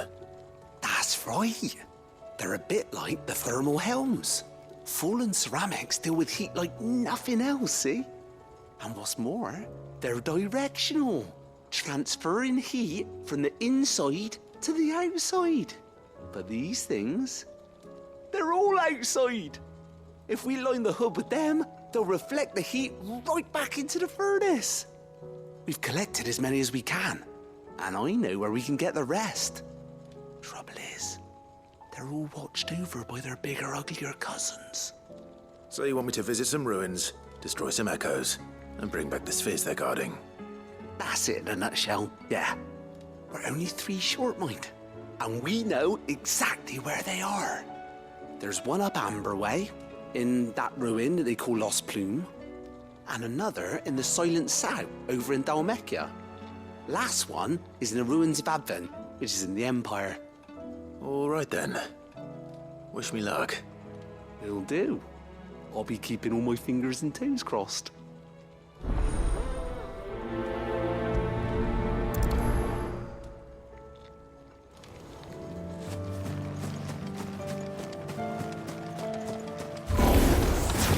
I'll need to deal with these ones first.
Spherical echo.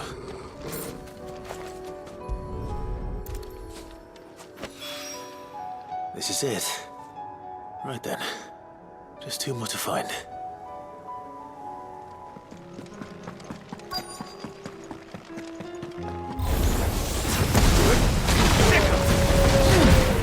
This one.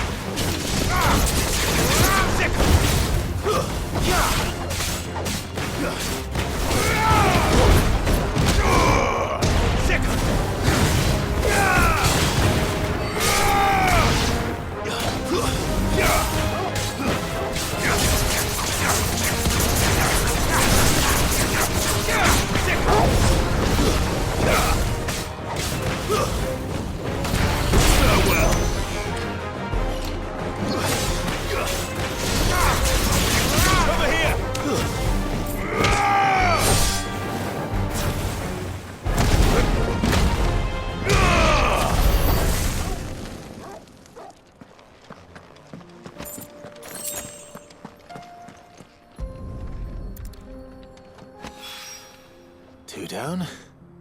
One to go.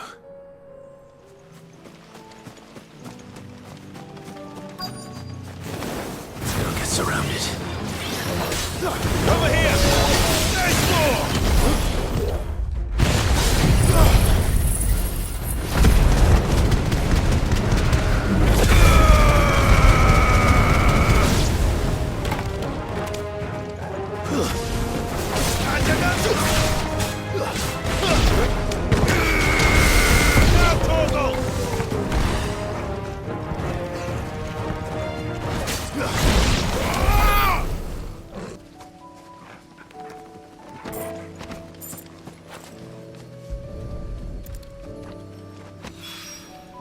That's all of them. Owain can uncross his toes now. How was she? With Canva in the hands of a Akashic. Ah, Sid. Wasn't expecting you back so soon. So, is it good news or bad? Good, thankfully. Here. Ah, that's brilliant! Thanks a blimmin' million! I'll fit 'em to the smelter right away!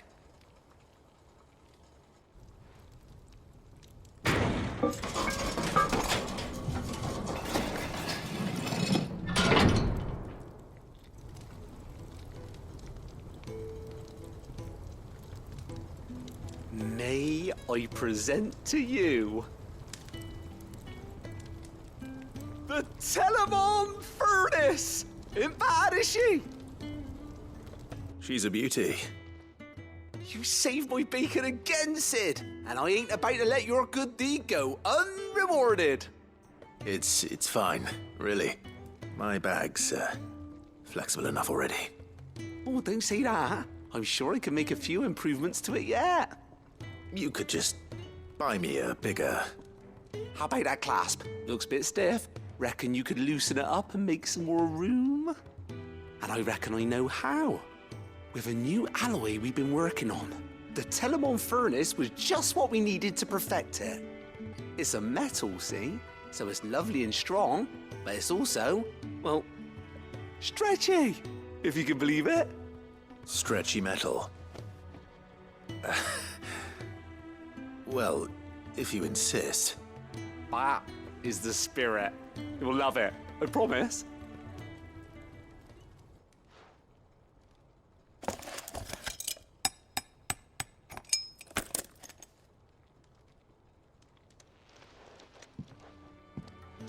So, what do you reckon? It's actually quite ingenious. Thank you, Owain. Shh, don't mention it. You earned it. And I wanted to get some practice in using that metal anyway. Reckon we'll have all kinds of uses for it around the hideaway. Can't think of any right now, but that's our job, innit? Dreaming up new ways to make life easier around here. Maybe even out there, too. One day, the whole world's gonna know about the inventions you've helped us put together. That bag of yours will be the first of many. You mark my words. They'll hardly believe their eyes, I'm sure.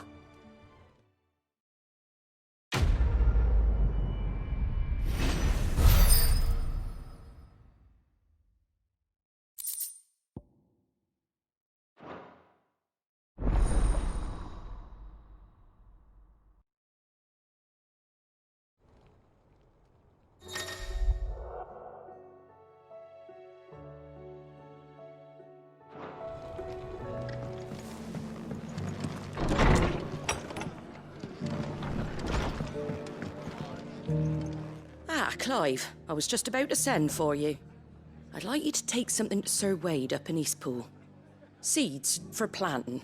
Thought it was about time they started growing their own food. I'll keep providing them with whatever they need in the meantime, of course. But if Eastpool's going to survive, it's got to be able to fend for itself. As have those poor bearers. They've lived their whole lives in servitude, but now they're their own masters. Small wonder they ain't got the foggiest how to provide for themselves. So it's up to us to teach them. And if you're wondering why you, well, The wagoneers taking supplies up that way have been coming back with more and more reports of Akashic around the village of late. Sir Wade's putting a brave face on it, but I think even he's starting to worry. And if he's likely to share those concerns with anyone, it's you. All right. Thanks. Wouldn't ask if I didn't have to. There. That should be enough to keep him in Gazal Greens for a few years at least. Gazal Greens? Not the most mouth-watering crop, I'll admit. But they're hardy, they grow fast, and they fill a hole. Better that than something that'll wither away at first frost. And chocobos love them too, which is no small thing. When I say all of us need to pull together to get Eastpool back on its feet, I mean all of us. They ain't exactly succulent, but cook 'em right and they're just about bearable. I'll take your word for it. Anyway, Sir Wade'll know what to do with them. And if he don't, well, I'll go up there and show him myself. I'm sure you will.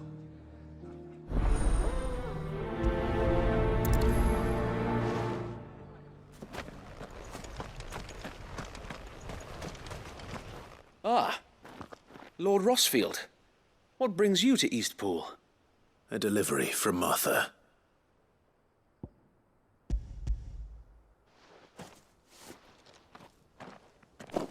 These are Gazal green seeds. Martha's keen to cut the apron strings then, is she? I jest, of course. You see, I had thought we might be able to revive the old wheat fields, but they'd long since gone to seed, only without the seeds. Martha was hoping he might be able to show the bearers how to plant and tend these, so that they'll be able to fend for themselves. That's not a bad idea. These bearers had only recently escaped their bonds before we brought them here. They know little of freedom, of providing for themselves and their loved ones. Unless we teach them how to live like free men, I fear that all we have achieved in bringing them here is to exchange one master for another. Not that myself and the Guardians have been the best example to them so far, subsisting almost entirely on Martha's charity as we do. It's about time we all started to provide for ourselves, bearers and Guardians alike. Unfortunately, we've been a little too busy of late to focus on much besides bolstering our defenses. There have been alarming reports of... The Horde is closing in. They're coming, Sir Wade, all of them. Damn it all, I thought we'd have more time. Gather the men in the square. Send to the rest for reinforcements. Yes, Sir Wade. The Horde. Akashic, a veritable legion of them. They've been seen prowling around the northern reaches for a while now. We don't have the numbers to hold back a swarm that size. I had hoped to build a perimeter wall so that myself and the Guardians might be able to defend the village, but... Now you're out of time. Precisely. If reinforcements from the rest arrive before they do, we may just scrape through, but I fear that's rather an enormous if. What if you could call on reinforcements from Eastpool? You mean the bearers? We brought them here so they might live, not die, fighting for their lives. So wait. You said you lack men to defend the village. Are the bearers not men? Do they not wish to see Eastpool saved? Though they may not be trained soldiers like your Guardians, what help they are able to offer could still prove the difference between victory and defeat. You're right, my lord. I will appeal to them.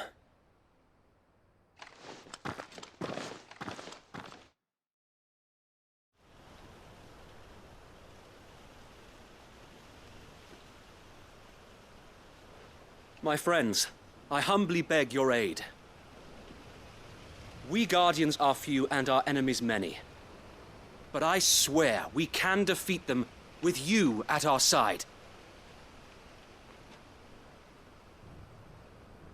You would send us to the slaughter, to serve as bait for those fiends so that you and your men might be spared. And to think we trusted you. Say what you will, a home is not worth dying for. But it is worth fighting for. Sir Wade fights to give you lot a chance. Just like I do. Just like Sid does. We all wanted to give you a home where you could be free. And you got one, didn't you? This place, Eastpool. This is your village. Your home. And if you don't fight to protect what's yours, you'll lose it. You know I'm right. This world wants to take everything from you. Everything. Your homes, your freedom, your very lives. So then, are you going to stand by and let that happen to you? Are you going to accept fate like good little Bran did and die, having never stood up for yourselves? Or will you fight like free men and women?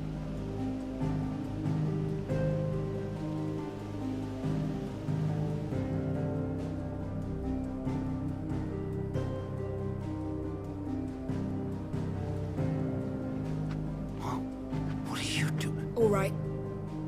Give me a sword. I never dreamt I'd have a home of my own. And now that I have, I don't want to lose it.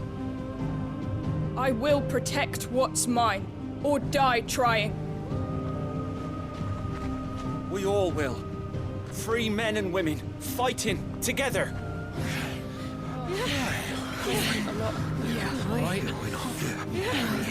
For Eastpool! For Eastpool! Let's go.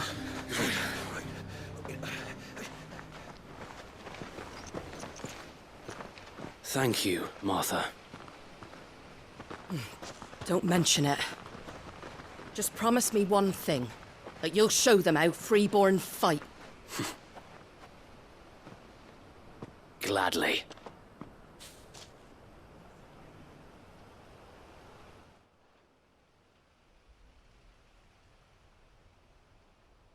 Well, if it was numbers you were lacking, you certainly won't be now.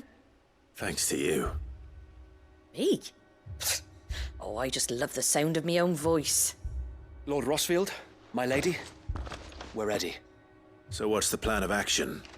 We'll divide our forces into several small detachments, each made up of guardians, bearers, and guards from the rest. These will position themselves at strategic points around the village. Upon engaging with the Akashic, each detachment will keep the creatures occupied as best they can, steadily retreating all the while. You're going to lure them into the village? I am. We will have neither the time nor the resources to treat the wounded, so injuries must be avoided at all costs. Instead, we will focus purely on defense at first. By coordinating our withdrawal through the use of messengers drawn from among the bearers, we will aim to have the swarm converge at a point of our choosing. With luck, that point will be the village square, the perfect place for our most able warriors to surround them and fall upon them, and for you and I to finish them off. A sound plan, but one that'll require a leader with a cool head and strong nerves to coordinate the retreat. I'd say you have both in abundance, Sir Wade, but you'll be needed. Please, leave the last of the fighting to me. Ha! And let you have all the glory. Sir Wade! They're here! Then you know what you must do. We work together, everyone playing their part, each shielding the other that no man might fall, that Eastpool might live on. For Rosaria! For Rosaria!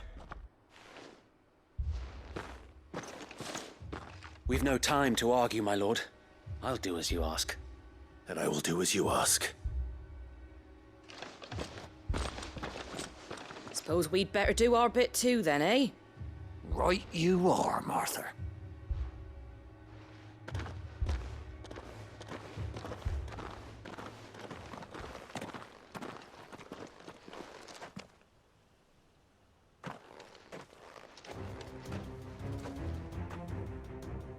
The calm before the storm.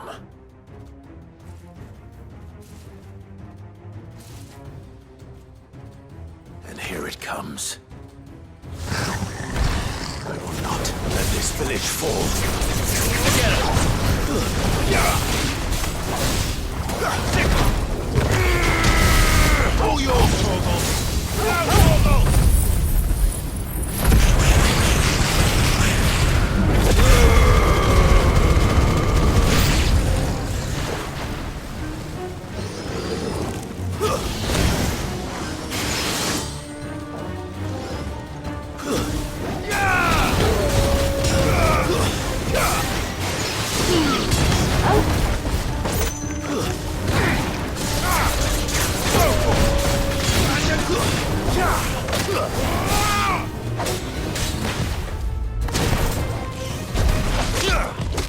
Too slow.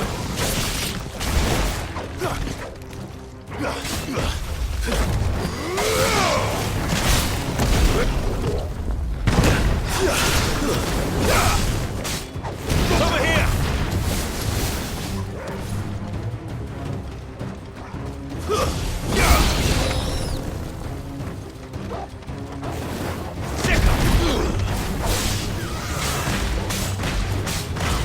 This one. Go for it!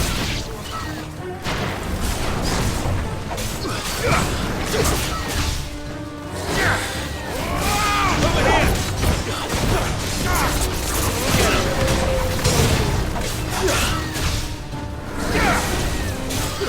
This one.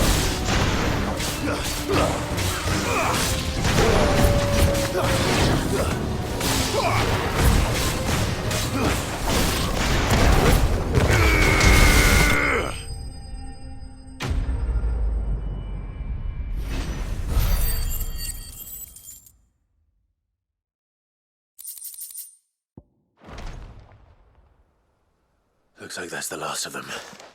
Lord Rossfield! Change of plan! What is it?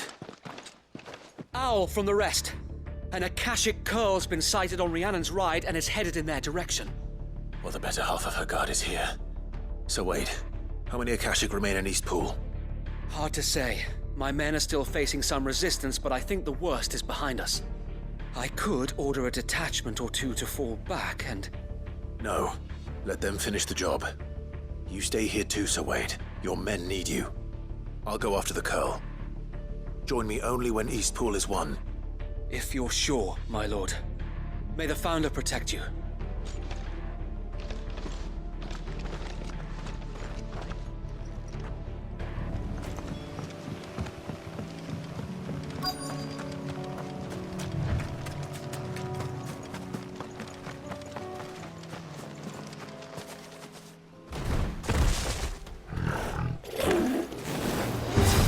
There it is. With me, Torgal.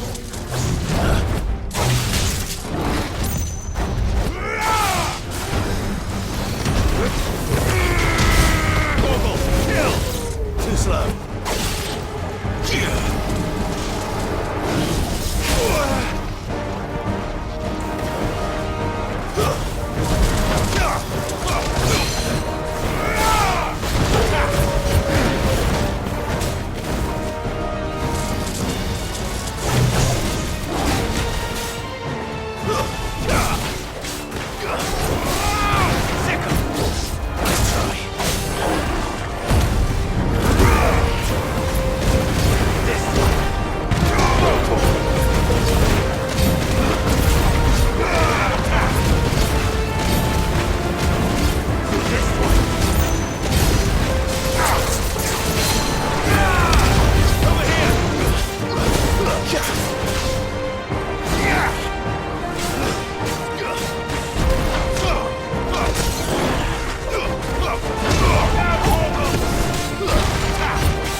All right. Back to Eastpool.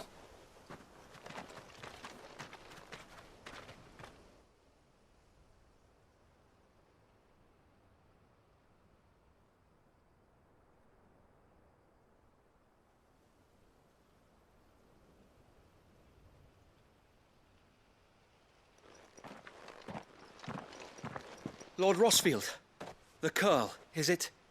It's dead. Thank the Founder for that. And for you, my lord. We were able to eradicate the rest of the Horde. I have guardians posted around the village to keep watch for further attacks, but all seems quiet for now. I hesitate to say it, but I think it might be over. I think it might.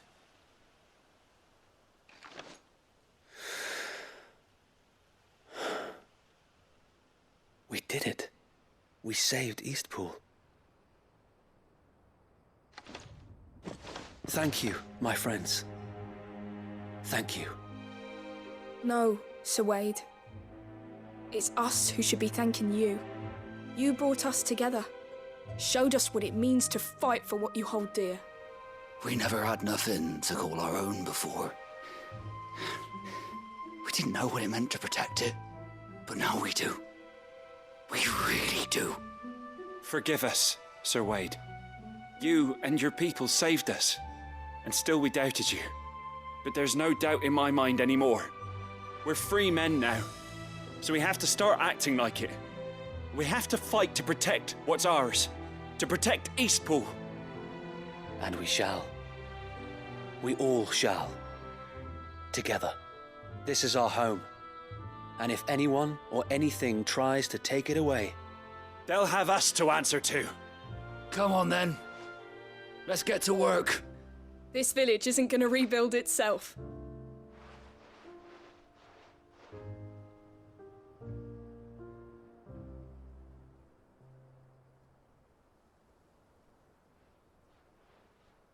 They're not slaves anymore. No. They're Rosarians. Your father took pity on the bearer's plight, and I believe if he was still with us today, this is what he would have wanted. I believe you might be right. I shall remain here, my lord, and do what I can to help rebuild the village. After all, this is my home now too, and I could hardly call myself an Eastpoolian if I didn't pull my weight. I think you'll find it's Eastpudlian, Sir Wade. But you should be proud all the same. I'll have to pull my weight too. Can't have the rest getting outclassed. Speaking of which, I ought to be getting back. Can we continue to count on your support, Martha? Of course, and I'll be counting on yours too. Us Rosarians have got to stick together, haven't we? Indeed we have.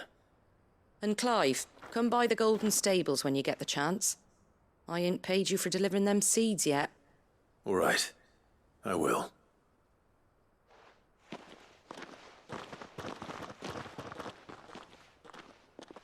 Lord Rossfield, do you remember our very first mission together? Clearing the goblins from the Stillwind marshes? How could I forget?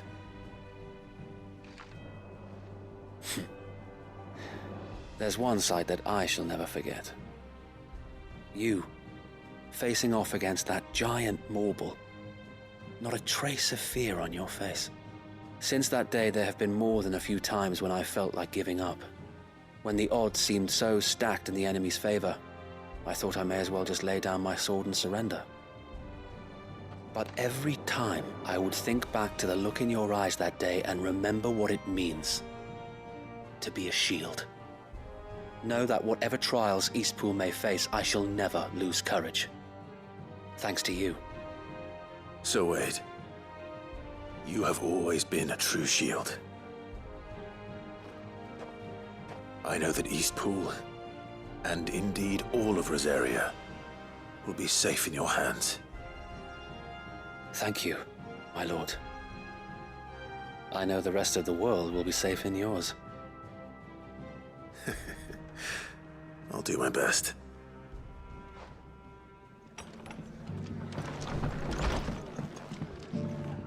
The hero returns. It's lucky you came by when you did, eh? Not only did my seeds get delivered, but you went and saved Eastpool and all. I just did what I could. And it's only right that you get rewarded for it. Take it before I change my mind. Thank you, Martha. So, Eastpool's finally back on its feet again. And a home to free bearers. Who'd have thought we'd see the day, eh? Well, it was your idea. I know that, but I never stopped to think what it would mean. Bearers in charge of themselves, thinking for themselves, working for themselves. Like your hideaway, but not even hidden away. Though I suppose the rest ain't much different nowadays. You know, bearers living free like that reminds me of when I first met Sid. Loath as I am to recall that particular day. I take it you didn't always see eye to eye. What happened? Well, if you really want to know, I started doing what I do long before I met Sid. In fact, that's how I met him. Or at least how he came to meet me. He showed up at the stables one day, asking questions about who'd been buying up bearers. Founder knows what he thought I was doing with them. Running a hunt, poking around in their innards. Something awful, anyway. Me, I thought he was a new constable. Thought the game was up. But somehow we both managed to work out what each other was about. And before I knew it, the cheeky arse was rattling on at me about how I was doing it all wrong. After all my hard work. Told me I was giving them relief, but not freedom. That my bearers were still dying as slaves. Got right under my skin, it did. Told him if he didn't like it, he could bugger off and report me to the garrison. And do you know what he did? He smiled. And then he laughed. And then I did the same. We made a pact that day, that whenever one of us was in need, the other would always be there for him. And you were? Well, we both wanted the same thing. To make life better for bearers. Just like your dad. Do you know I was born right around the time Elwyn became Archduke? Growing up, I saw how he tried to change things. He certainly didn't lack for ambition, that one. Indeed. But the loftier one's ambitions, the harder they are to achieve. Which is why those of us who follow in their footsteps need to finish what people like Sid and my father started. Suppose you're right, aye. And if we don't manage it, there's always them who come after us. Good thing we've got a few half-decent sorts waiting in the wings, eh? It's almost enough to give you a little bit of hope. Just a little. Anyway, enough nattering. Better get back to work. Let's see about making everyone some dinner, shall we? The least the folks who saved Eastpool deserve is a hot meal. And you and me ain't gonna save the world on an empty stomach neither. That sounds like a wonderful idea.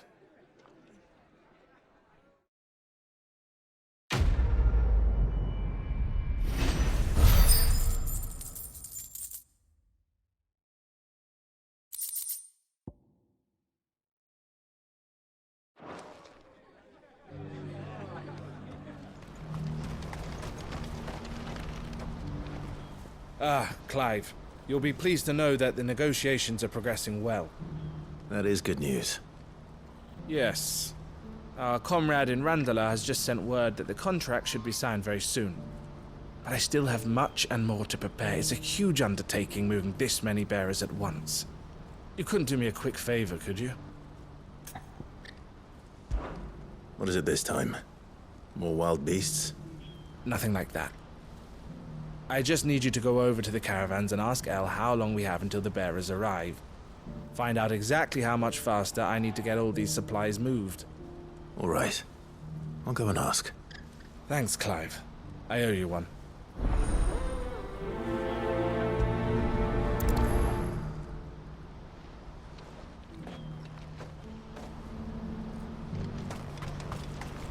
What's happened?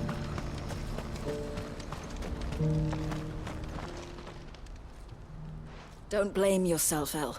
This is their fault. Not yours. I know, but... No buts about it, all right?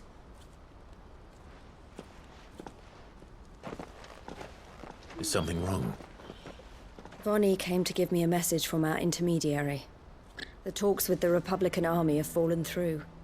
They've reached an agreement with the Silver Peak Consortium instead. Though prices have fallen of late, we deliberately offered above the going rate to try and deter other bidders. But the Consortium offered double what we did, and the army jumped at the chance. And you had no opportunity to make a counteroffer? None at all. And we were so close. Elle? What's happened? I saw Vonnie leaving. She didn't look happy. And with good reason.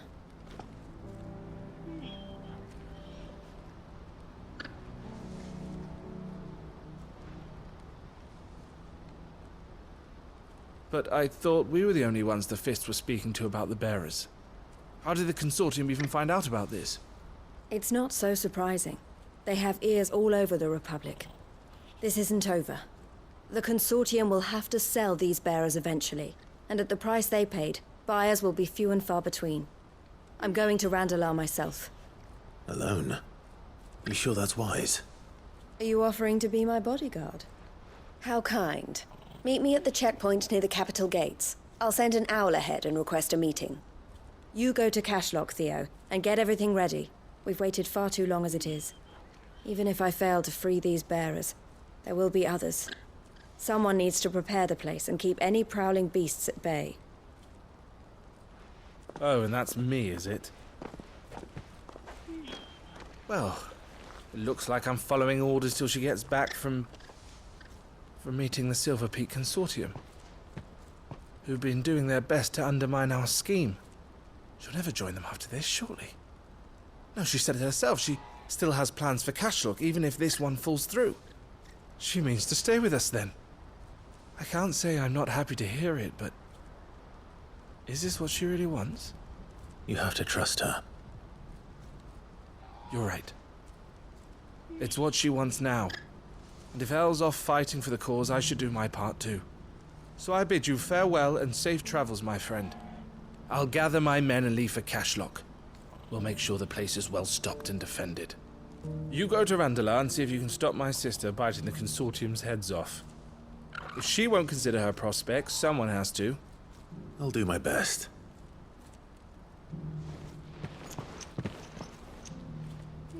All right. To Randalar, then. And better not keep Eloise waiting.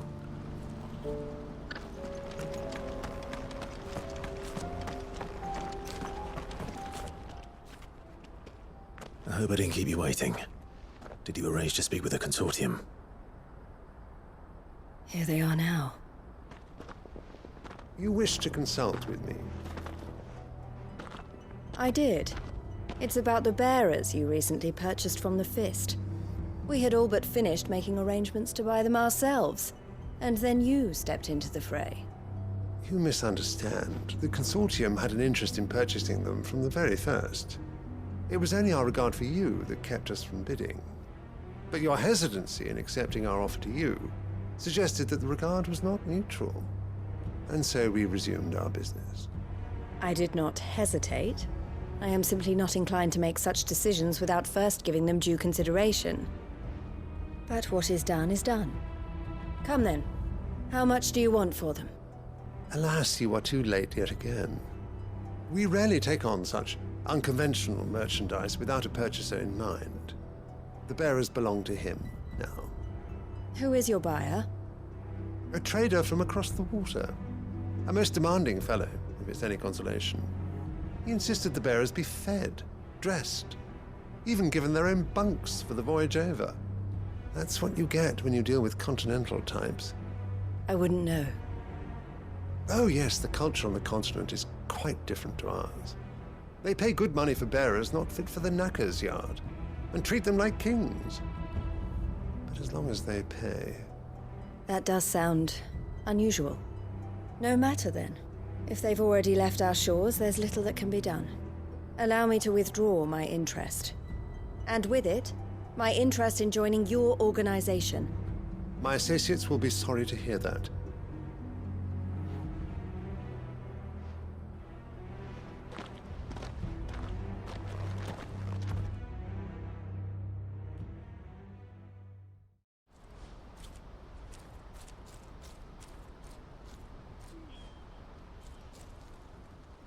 I'm sorry you weren't able to save them. As am I. But I only have myself to blame. He was right, you see. The Silver Peak Consortium did intend to buy those bearers before I did. Their representative hinted at a possible purchase when he came to recruit me. I feigned interest in joining them in the hope he might be encouraged to tell me more, and he did just that. As soon as he left, I sent my own offer to Randalar. So you never... No. I entertained the Consortium's proposal solely so I could learn more about those bearers. But I was a fool to think they wouldn't find out. I knew exactly who I was dealing with. You tried. I did. And if what he said was true, the bearers are to be well treated. Which is something, at least. But they deserved more. I wanted so badly to see them freed. Eloise! Eloise! Word from Cashlock. The village is under attack. A pack of beasts have come down from the mountains, and there's a dragon at its head. Theo and the others are trying to hold them off as best they can, but the odds are against them. They need help, and fast. Theo! I'll go on ahead. Thank you, Clive. I'll gather some men and join you there. Just... make sure he's safe.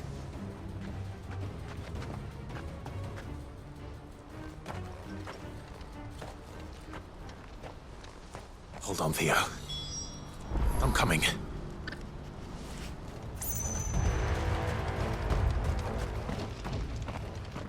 Where's Theodore? Upriver! He led the dragon that way to keep it from the village, but the whole area's flooded with ether. We just have to pray he makes it out in one piece. I can do better than that. Torgal, with me.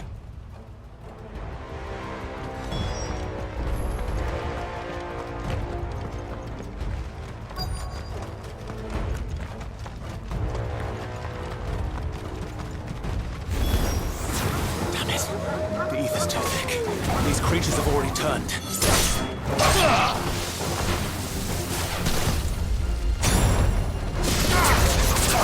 Get him! All yours, Torgal!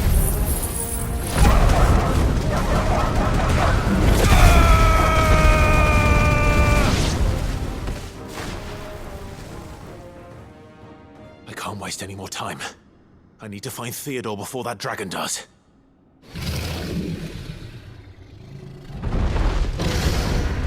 Looks like it's found me. This thing's turned as well. This isn't going to be easy. Kill!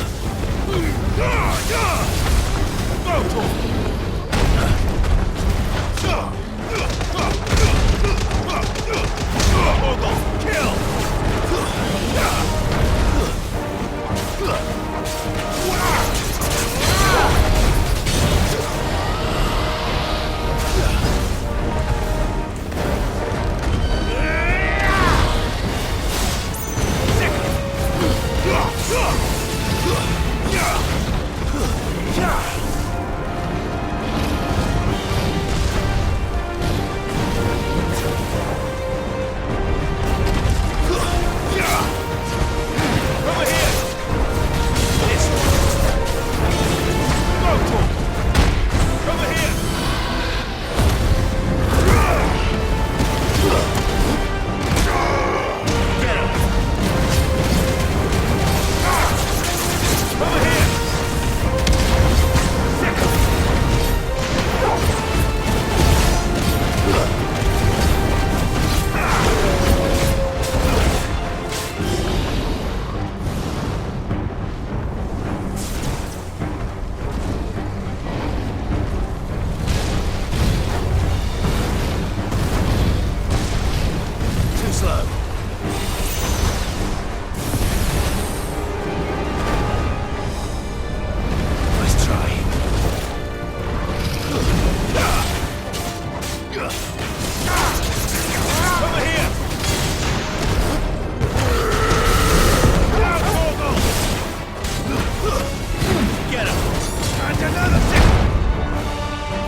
Theodore, you had me worried for...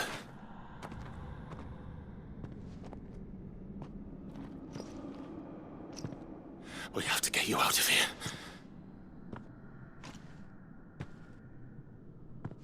I think it might be a little too late for that. Bearer or no, there's only so much ether a man can take, and that Drake just wouldn't let me leave. You have my thanks, Sid, for finishing what I could not. For keeping Elle's dream. Theodore!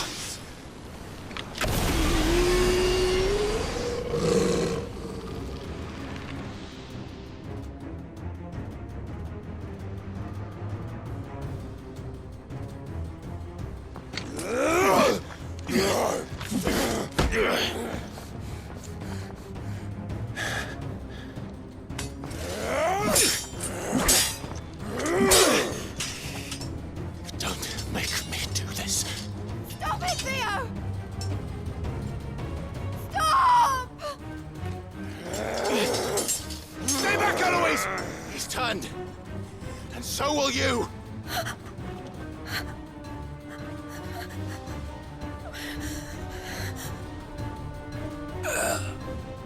Elle. Theodore.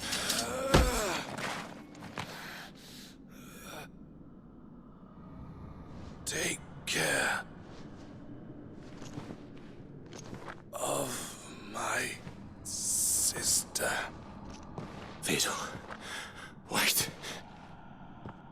Goodbye, Elle.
Thank you, Clive.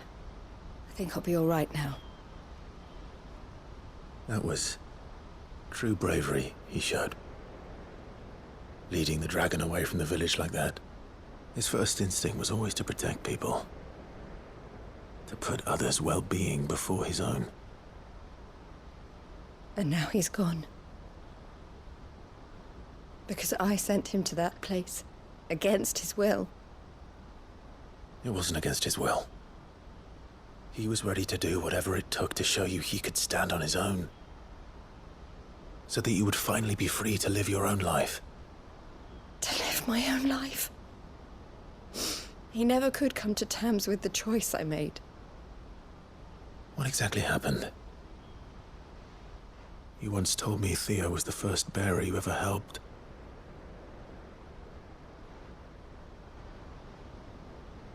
We grew up in Canva. We were born to one of the great trading houses. And I was chosen to inherit the family business. I had my father's head for figures, you see. Theo did not. While I studied the art of commerce, he played at soldiers instead. A late bloomer, in more ways than one. For unlike most bearers, it wasn't until his 15th summer that his powers awakened. My parents tried to drive him out of the house and into the care of the constables. But before they could, I took him into mine. Theo told me something else. He clearly admired your devotion to the cause of freeing others like him from slavery. But he said you deserved a better life than this. He wanted to free you from what he called your bonds, just as you freed him from his.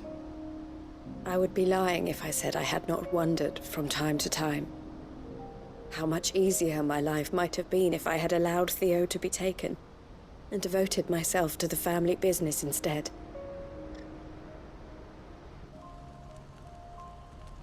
But I have never regretted the decision I made. Being with my brother meant more to me than tradition or reputation. I only had to look at him to remind myself of that night and the choice I made, and the fact that I would make the same choice again in a heartbeat.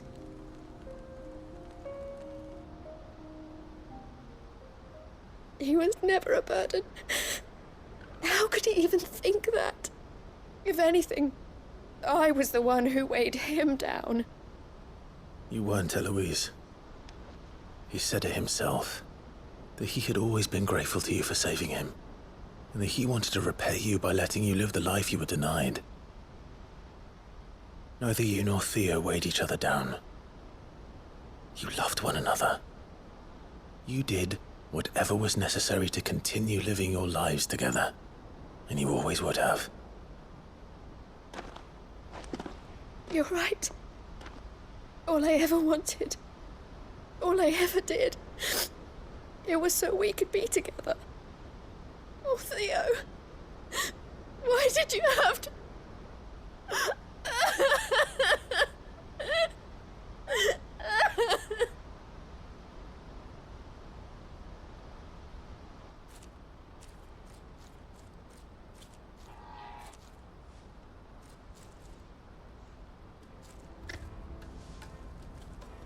I know Theo wanted me to move on, but I'm staying here at the Crimson Caravans to continue our work.